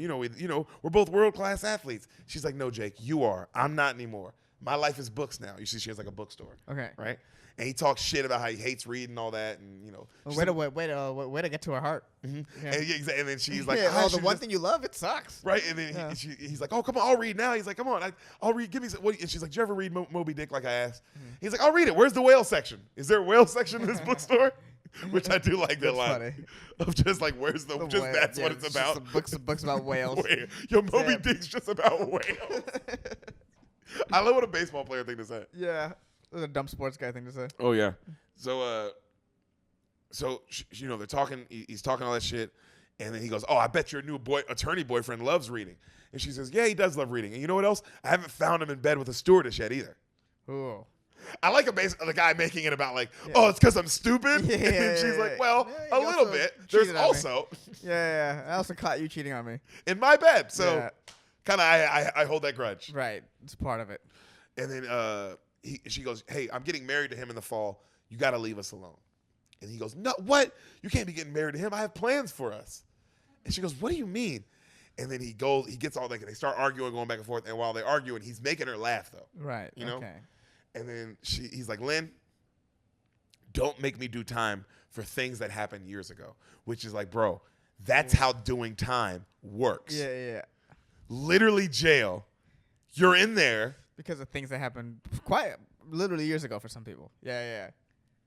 That's why that's why I was like, no, bro, that's what you're doing the time for. The right thing should be, Lynn, I already served my time. Lynn, I served my time and I learned from my mistakes. Right. Not, don't make me keep serving. Yeah. Because she's like, first off, my nigga, I choose the sentencing for when you cheat. Yeah. I choose the sentencing, not you. So, because that is like you cheat on somebody and then after a month be like, damn, you still on that shit? Yeah. So, she goes, Jake, you'll always be a little boy who never grew up. Okay. Right? He still plays baseball. Yes. So, cut to the owner talking to her general manager, and she says, we're 15-24 this season. Still 7 games out of first somehow. This team is showing improvement, and I don't like it. Any ideas? And then he's like, I mean, what, do you want me to fine him for making good plays? And she's like, no, that's not it. Like, she's like, no. We can't get away with that. She goes, maybe the problem is we're coddling them too much. And he goes, yeah? And she goes, I know what we'll do. We see them about to head to a game. They're not on their normal plane anymore. They're on this new shitty, rinky, dinky fucking plane. And they're all like on it, like, like scared as shit, right? Yeah, right. Cut to, they lose by 7. You see Vaughn throws a MLB record for world's most wild pitches in a game. Okay. Right? Announcers are talking shit about how much they suck. Cut to them flying through another game. They lose their 3rd straight to the Rangers. They lose like 3 straight to the Rangers and only get like 1 hit in all 3 games. Oof. Oh, imagine they're your team and you watch them 3 games in a row and they got 1 hit. That'd be it'd be hard to watch. You couldn't watch every single game. I think by game 2.5, this I have this thing. You're like, I'll just check the. Well, box and they score. didn't get a hit yet. Yeah, maybe. so that's hard to watch. Yeah, that's hard That's to hard to We're just watch. getting struck out and just getting grounded out like this. I once went to a Padres Giants series. Yeah. 4 straight games. They got swept. All 4. Oh. Giants got swept all 4. The next game they go, my friend like, hey, I got tickets. You want to go? I was like, I can't because the stand-up diversity showcase was there, you know? I remember this. Yeah. I remember this. Yeah, and obviously I didn't even get to the callbacks. Yeah, And- because you suck. Yeah, and then in the game, Sam's right there. She liked that one. shut up, Sam. Shut up. She's a burrito. Tim Lincecum throws a no-hitter that game. Damn. Yeah. That'd have been cool to see. Should have gone to the game. Yeah. You missed a no-hitter. Yeah, for the NBC Stand-Up Diversity Showcase. It's all right. Ugh. Sam said, way to bet on yourself. Still felt mean. Still felt. At least this year we get to see some great games. Hook 'em horns. Yeah, hook 'em.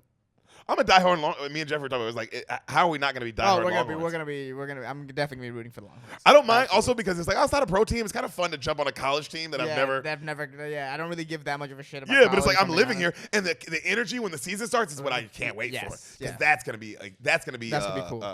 What's the word when you contagious when Right. you're around that, when you're around everybody with the Longhorns. Because last year I didn't really, they ended their season ranked 20 and they won the Cotton Bowl. Okay, so they're on the way And up. and they got everybody back like they're on their way up team. So it's Okay. like, ooh, All right, we picked a good year. we did pick a good year. We picked a good year.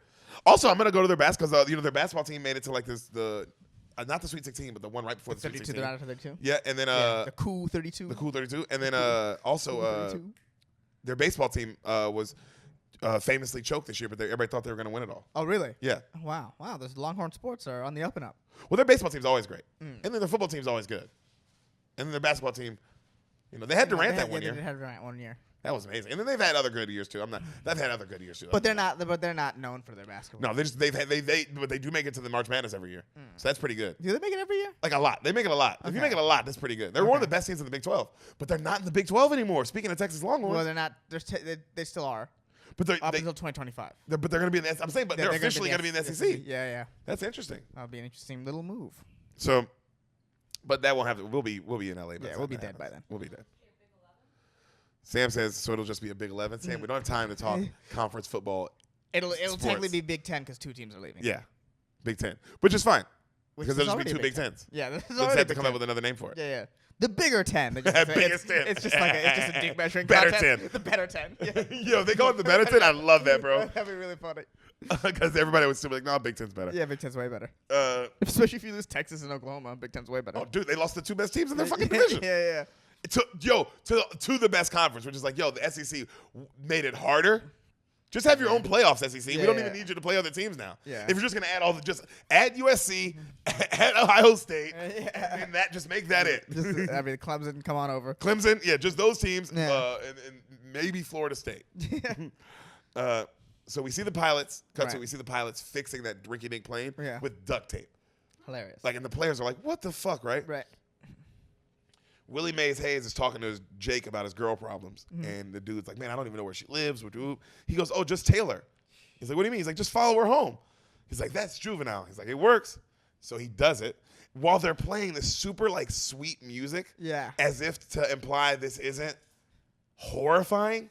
It feels like a lot of, I think, was it Whitney that talked about it? Like a lot of older like dating stories are basically like this dude just stalked this girl. Eliza, it's Eliza's joke. Eliza, yeah. It is basically. I'm like, I followed her home for 3 years. Yeah. It's I would come to her window while she changed and smell her. yeah. And I did that for 32 years before I said hello. Yeah. But that's how we just courted back then. But that's how I met your grandmother. Yeah, right? And we started a beautiful family. Yeah. So, You know what's fucking? You know, because she talks about how weird, but you gotta address both sides. Yes, the dudes are creepy, but the women marry that dude because the women love that creepy ass story just as much as because that's more exciting than some boring ass guy. The guy who came to your window and smelled you for 30 years. Yeah, you're gonna fucking marry that dude. well, I don't. Yeah, you are. Women are, bro. They always marry this fucking guy. Yeah, You think this guy's? Hold on, bro. You think this nigga's not gonna like, get with this girl? Yeah, he is gonna get the girl at the end. And the reason why Willie Mays Hayes gives him that advice is because it works. That's what Yeah, I'm saying. Yo, dudes are creepy. But ladies, who do you like? The persistent guy or the guy who tries once but seems pretty cool, but just tries the once? You know why you don't like him? Because you know the guy who tries once who doesn't care, you're going to fuck him and he's going to what? Not care. Right. He's going to not care. That's how life, he's going to cheat on you, maybe would do. The guy who smells your window, I'll tell you this, he might murder you, but he's never cheating on you. Yeah. He's never leaving you. He might slit your throat, but he's never going to do anything to hurt you emotionally. Right. So this nigga follows her home, Yeah. right? And he sees that you're going home, and he's like, oh, he gets all sad. He goes to a bar alone and he drinks, and the soft music's still playing, and then he like works up the courage to like, I'm gonna go bust in her house. And then he goes and he just busts in her place. I swear to God, just opens the door, walks right in. Bro, this is insane. He doesn't knock, just walks right in. I feel like this is even a lot for that. No, this scenario's like, bro, wait a minute. Yeah. This nigga plays in the MLB. That's what this is. This is a lot. This is some Ben Roethlisberger shit. Yeah. So, Sam said yes. She doesn't like those Steelers. She said, fuck them. Sorry, Pittsburgh fans. But also your city sucks. Yeah, fuck Pittsburgh. But I like you guys. Yeah. I like all of you personally. You guys are cool. Sam said no. So, my dream would be this podcast gets big enough that we can still sell out Pittsburgh, but when we go, they boo. Yeah. No one laughs. It's like on purpose. It is like, well, now it's awesome. Now it's like our thing, you know? So Jake walks upstairs to the place, and he's like, Lynn, it's not her place. It's the attorney guy's place. And it's like the super dope mansion. And she's like, hi, Jake. And the guy's like, hey, Jake. Yeah, Jake, right? From the restaurant. Lynn told me all about you. Why don't you come on in for a drink? What? Yo, what? Power move. A power You move? see, he does it like that too. Like he Yeah. straightens his tie. Like, oh, I know this hurts you. Like, Right. let me hurt your feelings some more. Right. You just found out. Oh yeah, I'm digging your girl down, bro. She's at my place. Right. You know what I mean? Like, Here, share a drink with us. Okay. yeah. Why don't you come get some of this, Playboy? But attorney, this is clearly a movie. This is a bad move. Attorney, don't you know you're in a movie? Yeah. Don't you know? Like, bro, how do you think this go in? Yeah, attorney, no. yeah. Run from this. Run from this nigga. Kick him out, please. The cameras. Don't you see the cameras? Yeah. Don't you see the cameras? I mean, they're huge. The director's The there. director's yelling, cut. You're a different person. Come on. After Grip this cut. over there. You There's gotta food know. behind the cameras. Get him out of there, bro. This is the third time you've done this scene. Get him out of there. So he comes in. The guy's like, he's got like his rich hoity-toity friends. He's like, hello, everyone. This is Jake Taylor. He's a professional baseball player. And it's enough super billionaire people where they can like look down on that. Yeah. Which is like why it is funny that there is a There's level of people like, where if you're hanging around them and you were like, hey, this is Kevin Durant, they'd be like, okay. Yeah. And it's like, fuck you. Because first off, I guess it's poor to be more interested in the baseball player, but to me it's just more interesting to be interested in a guy whose life is way more interesting than any billionaires ever could be. Sounds like a guy who's never had $100 million. That's what you sound like. so that's a under $100 million talk. That's what I hear. That's what I'm hearing. It's also weird to look Over at here. this rich ass baseball player like he's fucking broke. Yeah. Well, he is to them. I know. But usually like successful people still like other successful people. Not if they're poorer than them. No. I mean, like, A lot of times. I'm saying, like, we've hung around certain celebrities, and they like to just be around. You don't have to be as rich as them, but they like it if you're rich. Yeah, but so those are the same level of. We've never met a billionaire. In these celebrity circles we're talking about, not really. I have not met a billionaire. Rogan. Yeah, but that's just new. That's just new billion. That's a new billion. Rogan's new billion. We knew him when he was 100 million. Different level. Don't you forget it, Joe. I knew you when you were just a 500 millionaire, you broke bitch. But yeah, no, that's what I mean. It's like that's a whole different. When you're talking about like these are like 100 millionaires, right? So it's like Baseball players. Let's say 100 millionaire. No, not him. Oh, this guy. Yeah, this guy's 100 millionaire. So the baseball player would be like I mean, 10 to 15 million. In not the even 80s? If that. In the 80s too, yeah. If that, and he's obviously not a great player. Well, no, they say, so I'm sorry. They say how he used to be a superstar, like one of the best players in the league. He's made the biggest contract he could make in the 80s, whatever that was. But I'm sure it ain't bad. How much? Which is probably not close to $100 million though. No. $100 million the first $100 million contract I think was Alex Rodriguez in the early 2000s. That's true. But let's say if you were one of the best players in the 80s, you had to be making good money. At least you had to be making enough money where you could buy a mansion and take care of your family, like all that kind of shit. Yeah, definitely. Yeah. But you're right. You probably weren't wealthy, but you were very rich. Or maybe you could be wealthy, but you're not the same level of wealth. No. No, I mean, you might not be because they're like now these athletes, like Kevin Durant is wealthy. Yeah, that's a different level. Russell Westbrook is wealthy. LeBron James is gonna be a billionaire. He's going to be a billionaire. But even the other guys, they're wealthy. Like these guys are wealthy. Like Giannis is wealthy now. $225 million 5-year contract. Yeah, that's wealth. That's wealth. But what was the best baseball player in the 80s? Well, super rich, of course. Yeah. Wealthy? Like that? I don't know. I don't know. I don't think so. I don't know. But I don't know what the value of money was back then. Yeah, and also baseball contracts have always been crazy. Yeah, $15 million might have been a lot. It goes a long way in 1980. Way more. I mean, let's say a longer way in 1980 than it does it. Yeah, let's say he signed a $15 million contract in 1980. It's like, oh, that's crazy. That's a lot of money. People would look at him as wealthy. Yeah. Other than I guess these people. No, these are just haters. No, I think they're that. The way you're describing him, it seems like they're just that rich. Yeah, because for him to be one of the best baseball players in baseball at one point, it's like, bro, he's famous too. Yes, that's a American. That's a very famous man. Yeah. So in the 80s especially, if you're one of the most famous baseball players in the 80s, that's when like that really meant something. Yes, I feel like being the most famous baseball player really meant something until the early 2000s. Yeah, because now it don't mean shit. Yeah, now it doesn't mean anything. So. Cal Ripken Jr. Yeah. Sam Henry and Cal. No, yeah, we lived in the era of baseball superstars. We caught baseball superstars. Mark McGwire, Derek Jeter, Barry Bonds, A-Rod. His sister has not seen baseball. That era, they don't know baseball superstars. She's never known a baseball superstar. We because even we caught the end of Cal Ripken's career. Yeah, you know what I'm saying? Yeah, but Mark McGwire was the big, probably the biggest name in. Sammy Sosa. Barry Bonds. Barry Bonds. Yeah, I mean, Bonds. Jesus. Randy Johnson. Oh, dude, no, they were.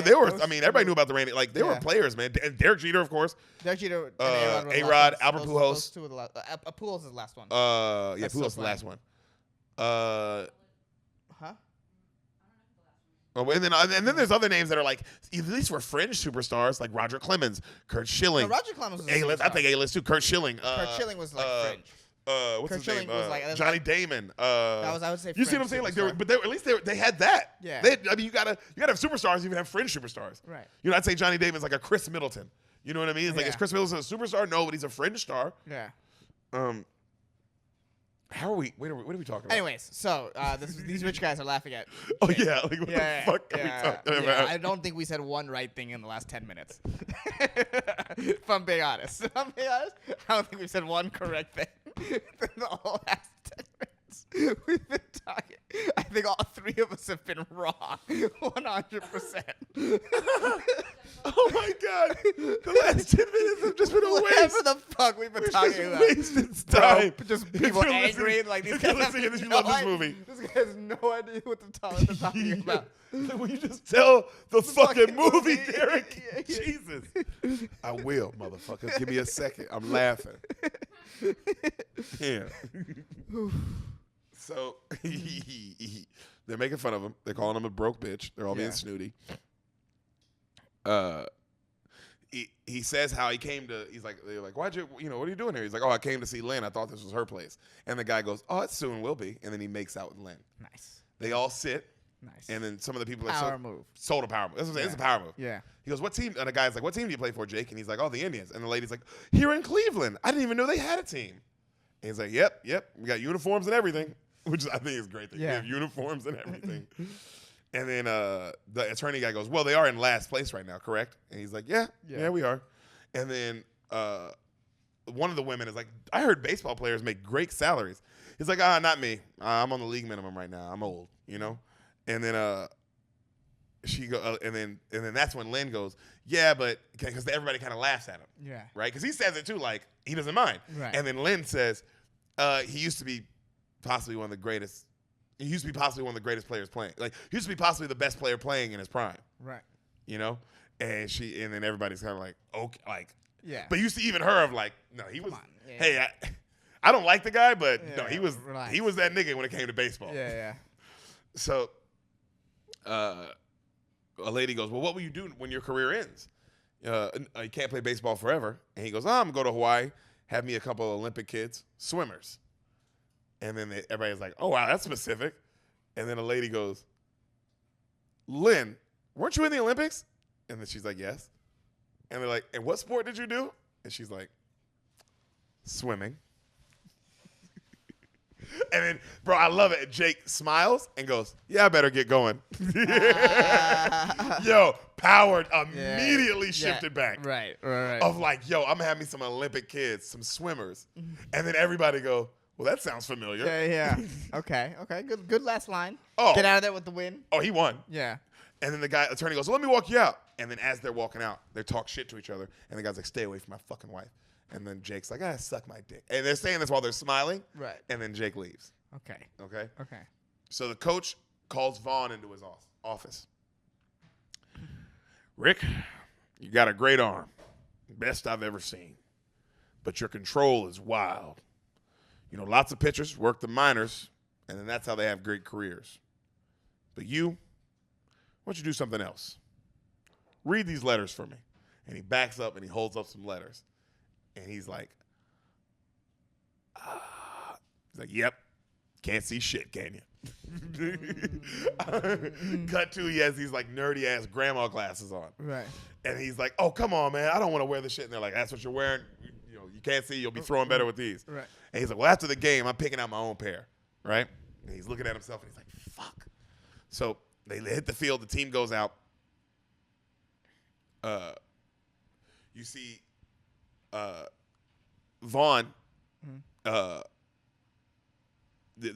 announcer go, and Vaughn, the kid, one pitch away, Vaughn, the kid they call the Wild Thing, one pitch away from his first major league victory, right? It's like the end of the game. He throws a pitch, and a guy gets hit, right? Like a guy gets a hit towards Dorn at shortstop. Dorn doesn't go all out for it. Like, goes up to it, and then kind of like, would have to dive, right? But it's like it's still easy get. But all he'd have to do is kind of a major league shortstop should make this play. Easy all day, right? He doesn't go out for it and kind of like gives up on it, right? Right. So now there's two runners. There's two outs, runners at the plate. Right. They have runners at the corner. Sorry, 2 outs, runners at the corners. Right. Okay. Jake comes out and he's like, man, get it together, baby. What's going on? And while, Charlie Sheen's mad, he's like, I need you to focus, baby. What's going on? He's like, fucking Dorn. He's like, what? He's like, he did that shit on purpose. He's like, hey, cut that crybaby shit out. This is the major leagues. Nobody misses shit on purpose. All right? How you feeling? He's like, my arm is jello. He's like, well, get it over the plate. I'll handle the rest. Okay. And Vaughn's like, right? So Jake comes back and he starts talking mad shit to the batter. He's like, oh, by the way, what's up? He's like, good to see you. Like, Larry, I haven't seen you in a while. Oh, I saw your wife last night. She was out dancing. And the guy kind of looks at her, and she's like, yeah. I meant to ask you earlier in the game, yo, why'd your wife have that? Why'd that guy have your wife's panties on his head last night? And then the guy like swings and pops one up. Right. Jake catches it. The coach smiles, right? And he looks at the other coach, and he's like, we're coming together. The owner's like, right. Okay. Jake comes over to the Dorn guy's huge mansion. Right. Okay. I mean, it's crazy baseball, like what a baseball player would have. Super mansion. He's like, hey, Jake. He's like, hey, what's up, Roger? Man, I love this place. He's like, oh, thanks, buddy. He goes, listen, Rob, I have to talk to you about something. I didn't want to do it in front of the team. He goes, yeah, what's going on? You having financial problems? You know I'll do anything to help.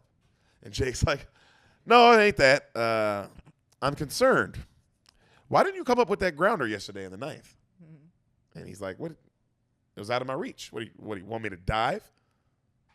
And then you see Jake's face kind of twist, Right. It could have meant the game. He's like, look, man, I'm not risking an injury for fucking you stiffs and this losing team. I have a career. He's like, I got a couple more good high-paying seasons left, and then I got a career after this in commentating, and that's what the moneymaker is. So I'm not diving and messing up my face for you losers. And then Jake stands up and he goes, listen to me. This is my last shot as a fucking winner. This is some of these guys' only shot. You miss another ball like that today, and you see his wife walk in the room, the Dorn's guy wife. She's like, I got snacks. I'll cut your fucking nuts off and stick them down your throat. You understand me?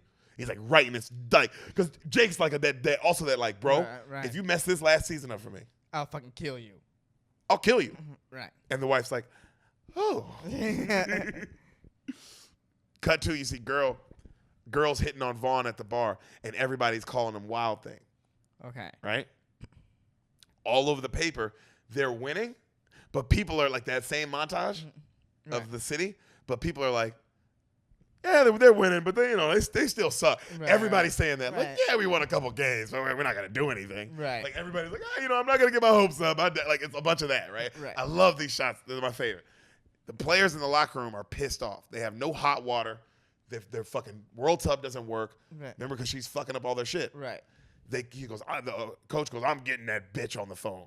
And then the owner goes, this bitch is in the locker room. And he turns and she's there. And then she's like, you want a towel? And his dick is just out. Right. And he's like, nope. He's like, we're out of hot water. And what happened to our new world pool? And she's like, we got revenue problems. He's like, we haven't had hot water and showers. We haven't had, our team needs to be taken care of. It's about health. And she goes, look, our pipes got rusted. It is what it is. I can't afford to keep up, like, all these different payments. Right. And he's like, well, how am I supposed to keep my players healthy? And she's like, why don't you make them tougher? And he starts going off, right? And then she says, if you could get people in the stands, none of this would be even necessary. Why don't you be grateful I still pay any of your salaries? And then she walks out. Damn. True owner. Damn. Real deal owner, I think. Damn. We see the Indians, cut to, they beat the Tigers, Detroit, 5-4. Okay. More people in the stands.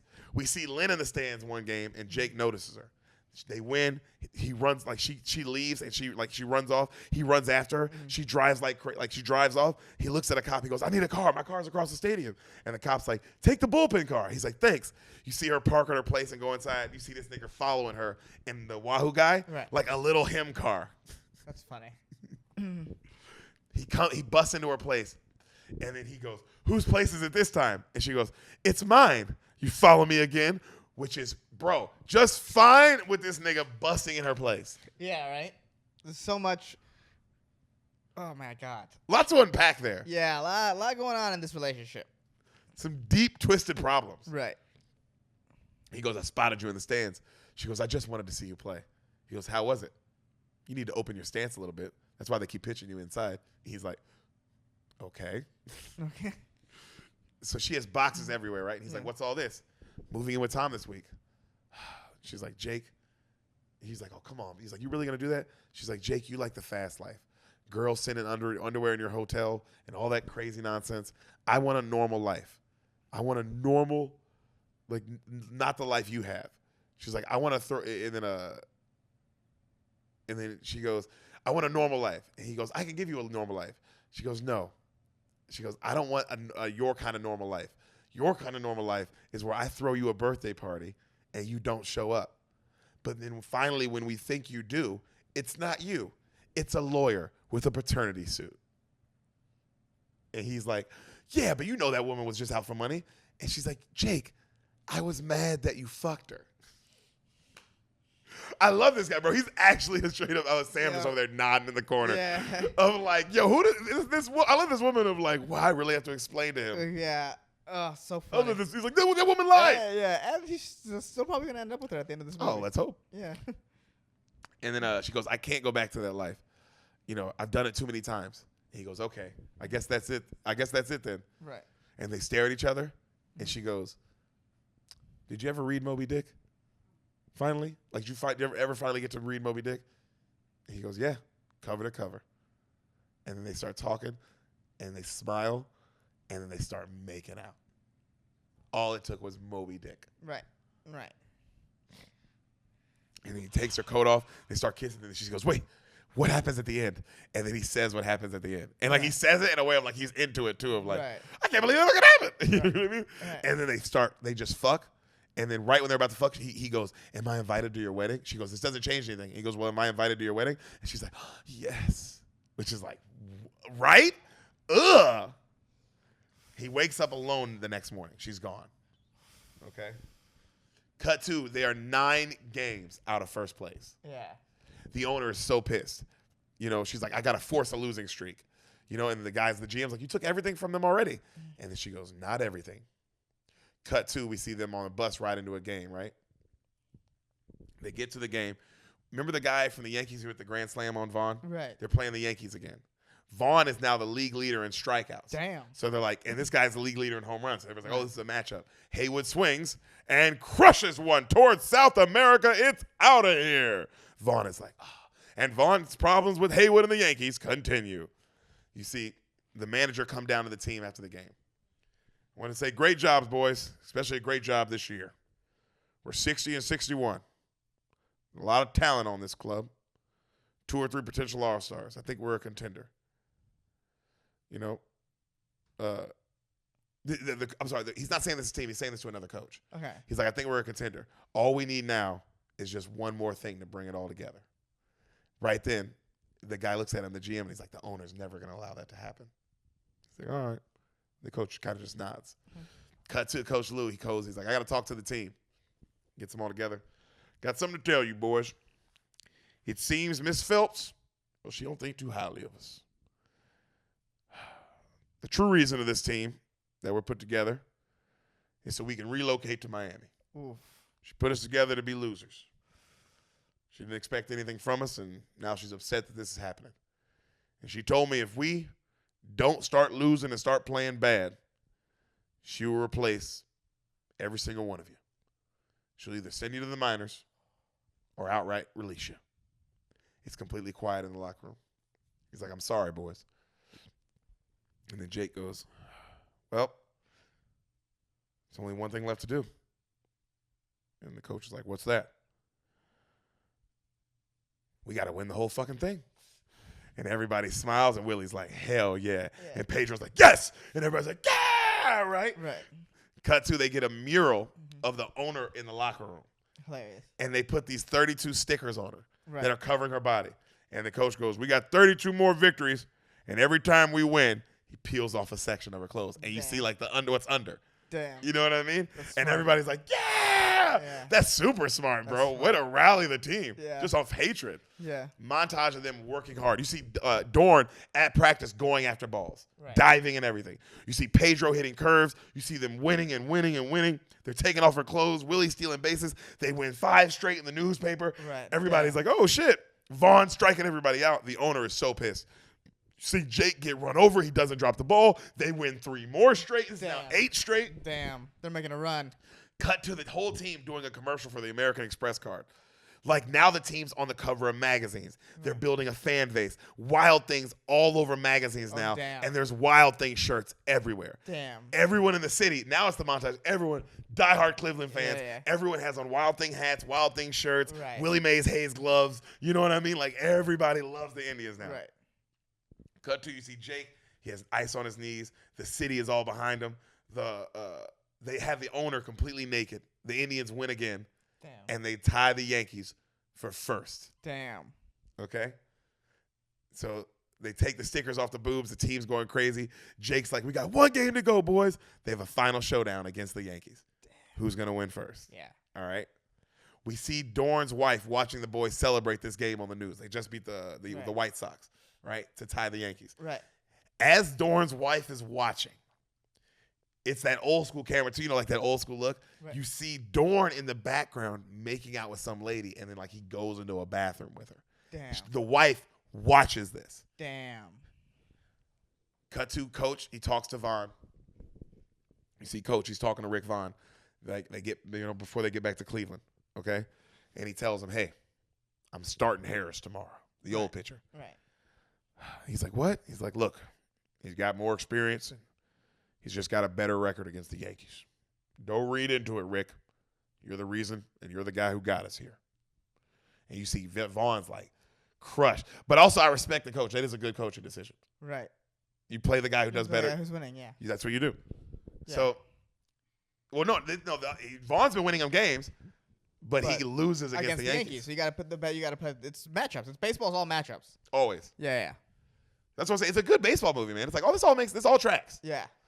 Indians return home to the stadium. Bro, I love this. Okay. Fans are all at, like, the bus pulls up, sold out. Like, it looks like, like when Right. when a team comes back from the playoffs. Right. Fans are all there going crazy for him, bro. And they get off the bus and they are like, oh shit, bro. The fans are going nuts, right? They're heroes now. And you hear the announcer go, get your tomahawks ready for tomorrow, boys. It's Tomahawk Night here at Trail of Tears Stadium. He says that. yeah. In front of John Smith's statue. In front of John Smith's statue while they're playing on Columbus Did Nothing Wrong field. Just a great day to be an Indian. And better day to be in America. Yeah. Cut to, we see Jake. He goes to Lynn's place when he gets back to Cleveland, and it's completely empty. He's sad, right? We see Vaughn drinking at a bar alone. Right. He's getting fucked up, and he's sad because, he ain't starting tomorrow. Dorn's wife comes up. Oh, no. Super hot clothes. No. You mind if I join you? No. I don't think I'm going to be good company right now. I think so. You're the sexiest man I've ever laid eyes on. And you look like you can use a friend. Charlie Sheen's like, check. Cut to right after they fuck, he's laying in bed. She gets dressed. He's like, where are you going? She's like, I got to get home. He's like, it was so awesome. I don't even know your name. And she's like, Suzanne Dorn. He thinks for a second. And then she goes over and she kisses him. I'm Mrs. Roger Dorn, honey. So long. You're a great kid. He's like, what the fuck? She walks out the room. As she walks out the room, his roommate is Jake, the catcher. Right. She goes, hey, Jake, and then leaves. Right. And Jake's like, no. And he comes over and he looks at Charlie Sheen. Charlie Sheen's like, I didn't know. I swear to God, I didn't know. And he's like, no. Right?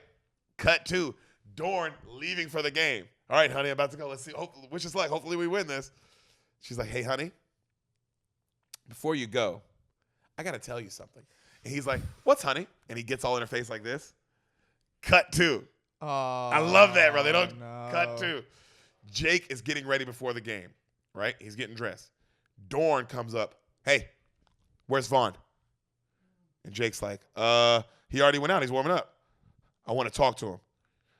Okay, yeah. I mean, I think he's out there somewhere. I don't know. And then Dorn storms off, and he's like, shit, right? Cut to stadium completely packed. Right. And I mean, not CGI. Right. Hassan.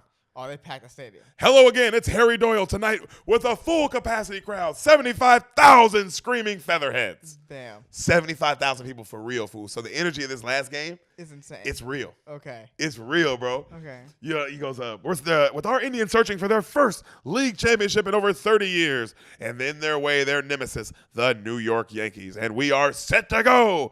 Right? You cut to, you see Jake. He looks at his team. Let's take it to him. Yeah. They hit the field. Crowd goes fucking crazy. Yeah. Right? The owner just watches. So mad. Right. So, 2 outs in the first inning. Harris looking sharp. You see the old pitcher Harris. Right. And 3 outs. Bam, 3 strikeouts. Bottom of the first, 0-0. You see Taylor throw someone out at first. Okay. Jake, he throws someone out at first, right? We see Hayes pop it up. Okay. Still 0-0. Now it's the fourth. All right? We see Dorn make a diving stop and throw someone out at first. Okay. Fifth, Pedro strikes out. Bottom of the fifth. We see the Willie Mays Hayes. A guy hits a homer. Willie Mays Hayes robs that Okay, bitch. so this is one of the greatest games of all time. All time. Right. 0-0, right? Defense, too. Right. Hayes at the plate. I'm sorry. Hayes makes that catch. A great catch at the wall. Hayes, oh my goodness. Right. Still nothing in the seventh. 2 outs. Harris has been in trouble, but they've got him because he's thrown some bad pitches, but they got him out with their defense. Right. Harris throws a pitch. Driven way to right field. Back. Gone! Oh, Yankees lead no. 2-0. The owner just evil smile. Yeah. That'll shut these people up. Audience is dead silent. But you've already lost your Miami thing. Oh, they're this team's Yeah, they're gonna going to the playoffs. Yeah, they're not going to the playoffs. Unless they win this game. Yeah, I think this is the back in the day. There's no what year is this again? I forgot. This is 89. Thank you. 89. So The same as the best. okay. So they could make the playoffs. So there's no divisional series. There's a championship series. So the top 2 teams in each league play in the ALCS. Yeah. So they're gonna make the playoffs then. If They're gonna make the playoffs. they're gonna Yeah. make the playoffs. Yeah, you're right. Damn. So yeah, what are you mad, lady? You lost. You lost. That's why the fans are so excited because win or lose. Right. Win, of course you want to win, but lose, you're still like, You're cheering. They were going to be so loud regardless at the end of this because they're going to be cheering for their team that they're going to the playoffs. They just won't have home field advantage. And the fact that they play the Yankees. And the fact that they took the Yankees to this great game, even if they lost, this crowd is going to go insane. Right. So, 2-0. Right. We see Taylor next inning, ground out to first. Right. He grounds out to first. Jake he hits a ground. He comes up hobbling. Right. Right. 2 men out. Bottom of the 7th. Doran up to bat. Right. Swings. Base hit to left field. Okay. Team goes fucking crazy, right? Right. 2 outs still, right? Man on first. That brings up Pedro Serrano, the big man. Right. Now batting 13. Pedro Serrano. He's the announcer. He is hitless tonight. Let's see what Pedro does. Okay. Everyone in the crowd. Pedro. Here's the pitch. Swing and a miss. Strike 1. And here's the second pitch. Curveball and swung and a miss. Strike 2. Damn. He steps out the batter's box. I pissed off Jobu. I go to you. I stick up for you.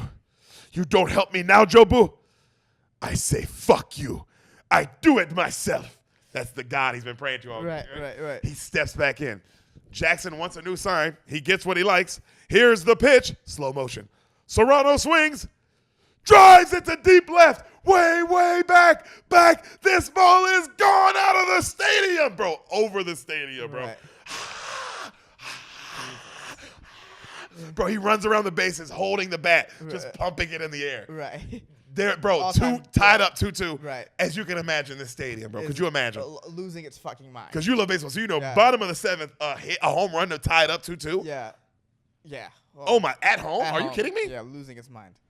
Bro. I've seen many a play like that. Oh my God, you have. Yeah. I know you have. Yeah. So the owner, her assistant is like the stadium's going nuts. Her assistant, like who's been like doing everything she's been asking, is like cheering for the team, like obviously, right? Yeah. And then she looks at him all crazy, and he just goes, Andy, which I was like, yo, of course. How do you not, bro? We just hit a home run. Are you crazy? We might win the World Series this year. Yeah, we're a contender. So the Indians tie it up 2-2. This crowd is going crazy. Top of the 9th, tied 2-2. Right. Yankees get a big hit. Yankees now have a runner at second and third. Coach Lou goes, get Vaughn warmed up. You see Vaughn warming up in the bullpen. Right. It's 2 outs. Runners, 2 outs. High ball 4. Bases loaded. He walks somebody.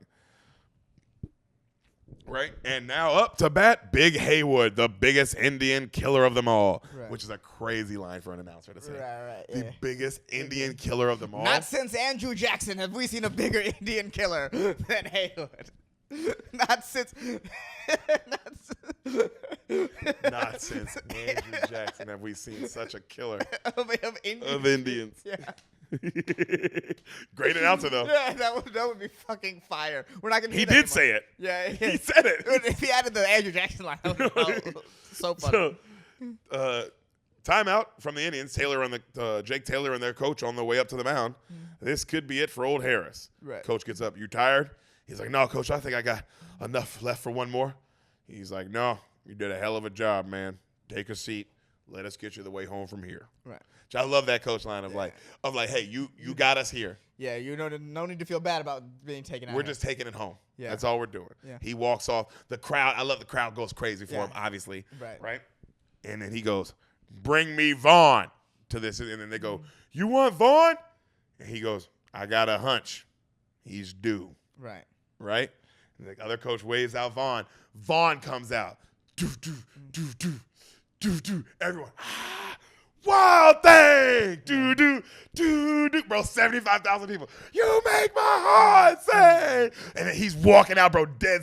Bro, I can't imagine how cool that must have been to shoot that for Charlie Sheen. Right. 75,000 people screaming wild thing. You get to walk out with that killer look. That's nice. That's a good and now he's got glasses on, cool. but now they're black and they got a fucking dead, like the skull right in the dead center. Okay. You know what I mean? Okay. Wild thing. Do. You know, everything is groovy. Wild thing. I think I love you. Right?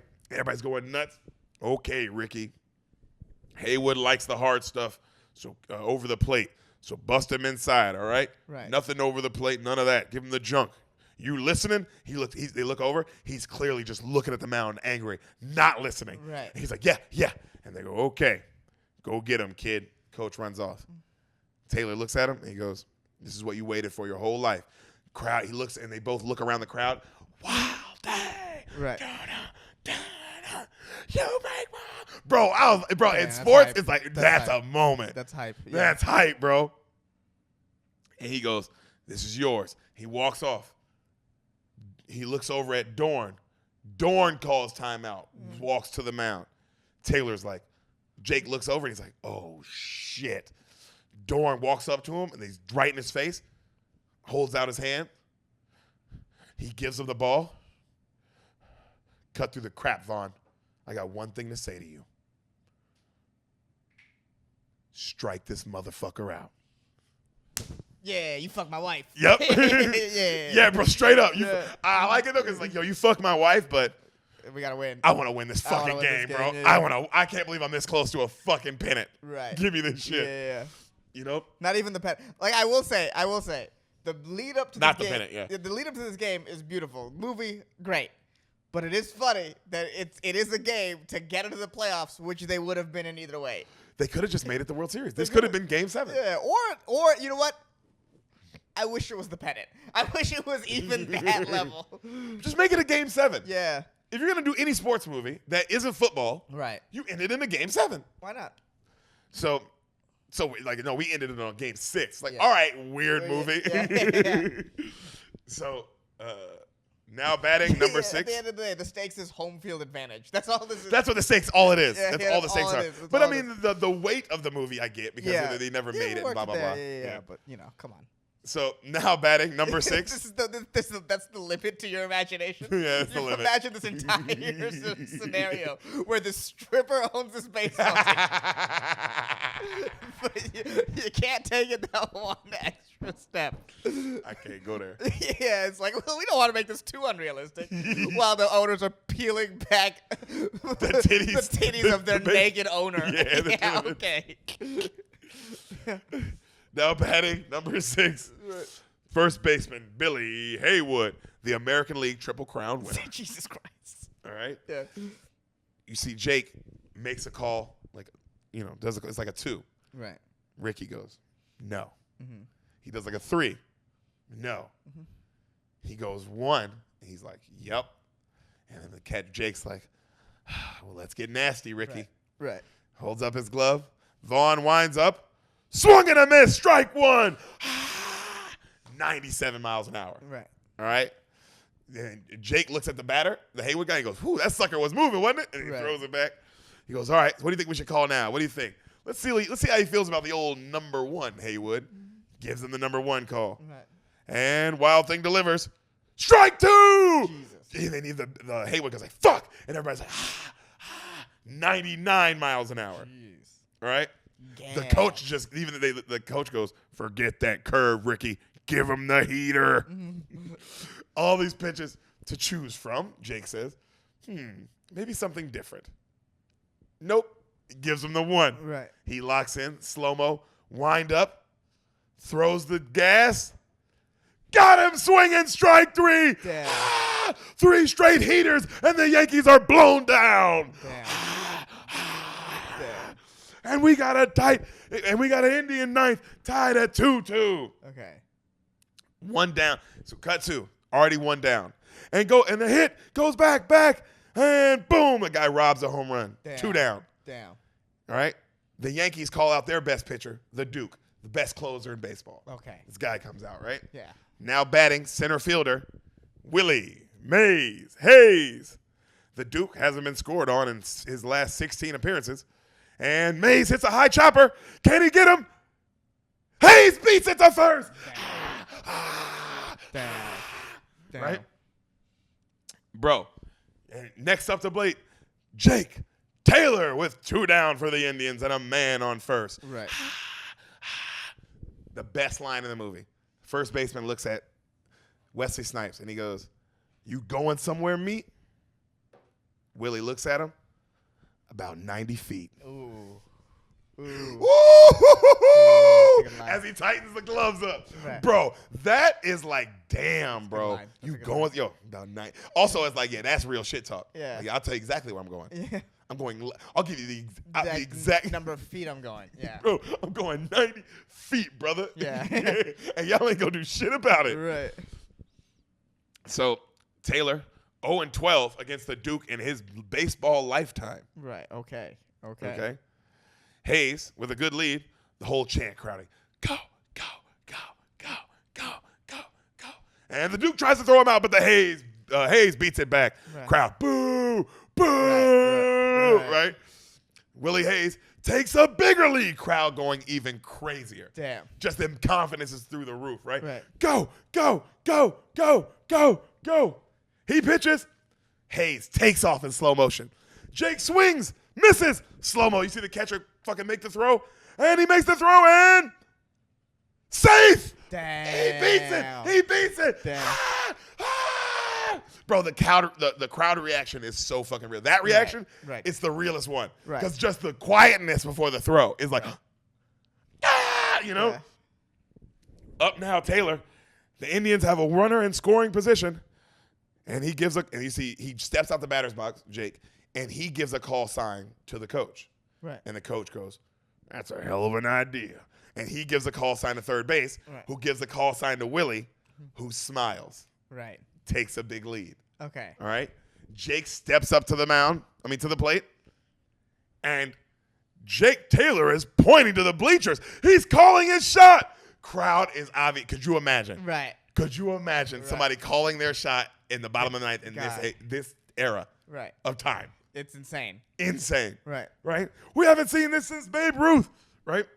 And the pitch, woo, down goes Taylor. He tries to hit him. That was a little sweet chin music there for Taylor. Right. Taylor gets up. The team obviously gets up ready to fight. Like everybody's like, fuck you, you fucking piece of shit. Right? Right.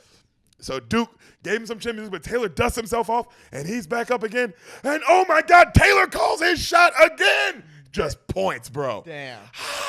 The crowd even, I don't know how, but they got louder. Yeah. They get louder. Right. You know, the whole city starts stomping. The announcer goes, let me hear you, Cleveland. Let's hear it. Bro, the whole city. You see people at the bars, everywhere. People outside the stadium. That's what bro, they did a great job filming this. Oh, my Lord. He digs in. Hayes takes off. He's stealing. The Duke, he throws it. Here comes the 1-1 pitch. Taylor bunts it. He bunts it. Third base is like shit. You see third base run up. Taylor's running so hard to first. His helmet flies off. He's fucking getting everything he's got. He's going. He's going. The coach is giving a signal for the Hayes around third. Oh. Haley's rounds third. Third base grabs it, makes a fucking crazy throw to first. Taylor beats it as he face plants into first base. Right. That's how hard he's running. Yeah. Face plants. Boom. Hayes rounds third. He tries to score. Here comes the throw. He slides. Save! The Indians win it! The Indians win! Oh my God! Oh my God! I've seen it! I've seen it! The Indians win the pen! Ah, they are first! Bro, everyone rushes the field. Right. Obviously, the crowd, like the actual crowd rushes the field. Damn. It's insane, bro. Like they filmed it. It's insane how cool it looks. Yeah. Like, what the fuck? Is this real? You know what I mean? The players are celebrating like crazy. Vaughn and Dorn are hugging and cheering. Dorn backs up, punches him in the face. Yeah, fair. And then he helps them up. And they go back to celebrating. Right. Right? Taylor sees Lynn in the crowd. He grabs her. He holds her up. She holds up her hand. No ring. He smiles. They kiss. Freeze frame of everyone celebrating.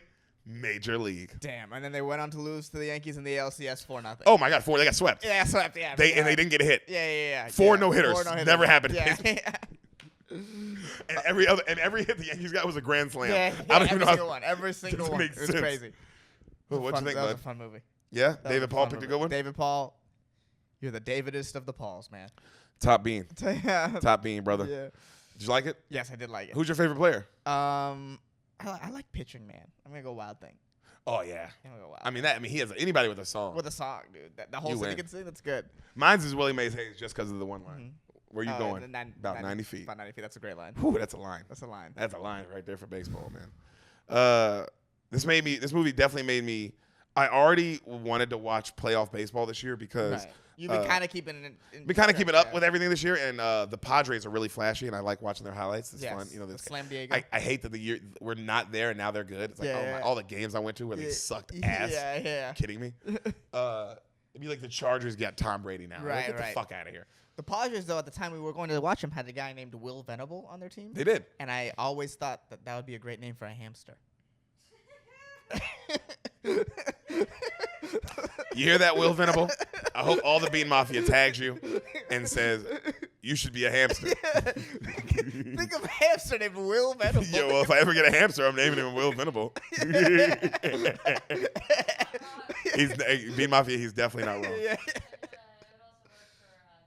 Sam said it would also work for a guinea And he pig. sort of wrote it. Will Venable is a great name. Yeah, Will I don't know Venables. why. That's hilarious. I do remember him. Yeah, right. That's the first thing I remember when I think of those teams. Will Venable, good hamster name. Oh, that's so funny. You're an idiot. Loved having you back. Oh man, that was a Always great episode. good. David Paul, Yeah. you paid for a great one. Mm-hmm. Guys, if you want to be David Paul, just $100, and you can pay for an episode, man. $100, and I will do whatever movie you want. And I'll tell it to a friend who hasn't seen it. Just hit us up, spoilthebeans@gmail.com. Hit us up on all Spoil the Beans social media platforms. And yeah, just let me know whatever movie you want. Let me know if you want me to dedicate it to somebody. A lot of you guys pick a movie, and like the Dreamgirls episode is dedicated to his wife. There's a couple others like that where a guy has one dedicated to his friend. Another guy has one. Another wife has one dedicated to her husband. That's coming up. You know, so I love that you guys do that. I love that it's a big Bean family. So yeah, $100. I know it's a steep price, but it's a lot of work for me. So go fuck yourself. And if you get to pick the episode, yeah, $100. You're paying for it. Yeah. But yeah, spoilthebeans@gmail.com. Spoil the Beans on all social media platforms. Let me know what movie you want.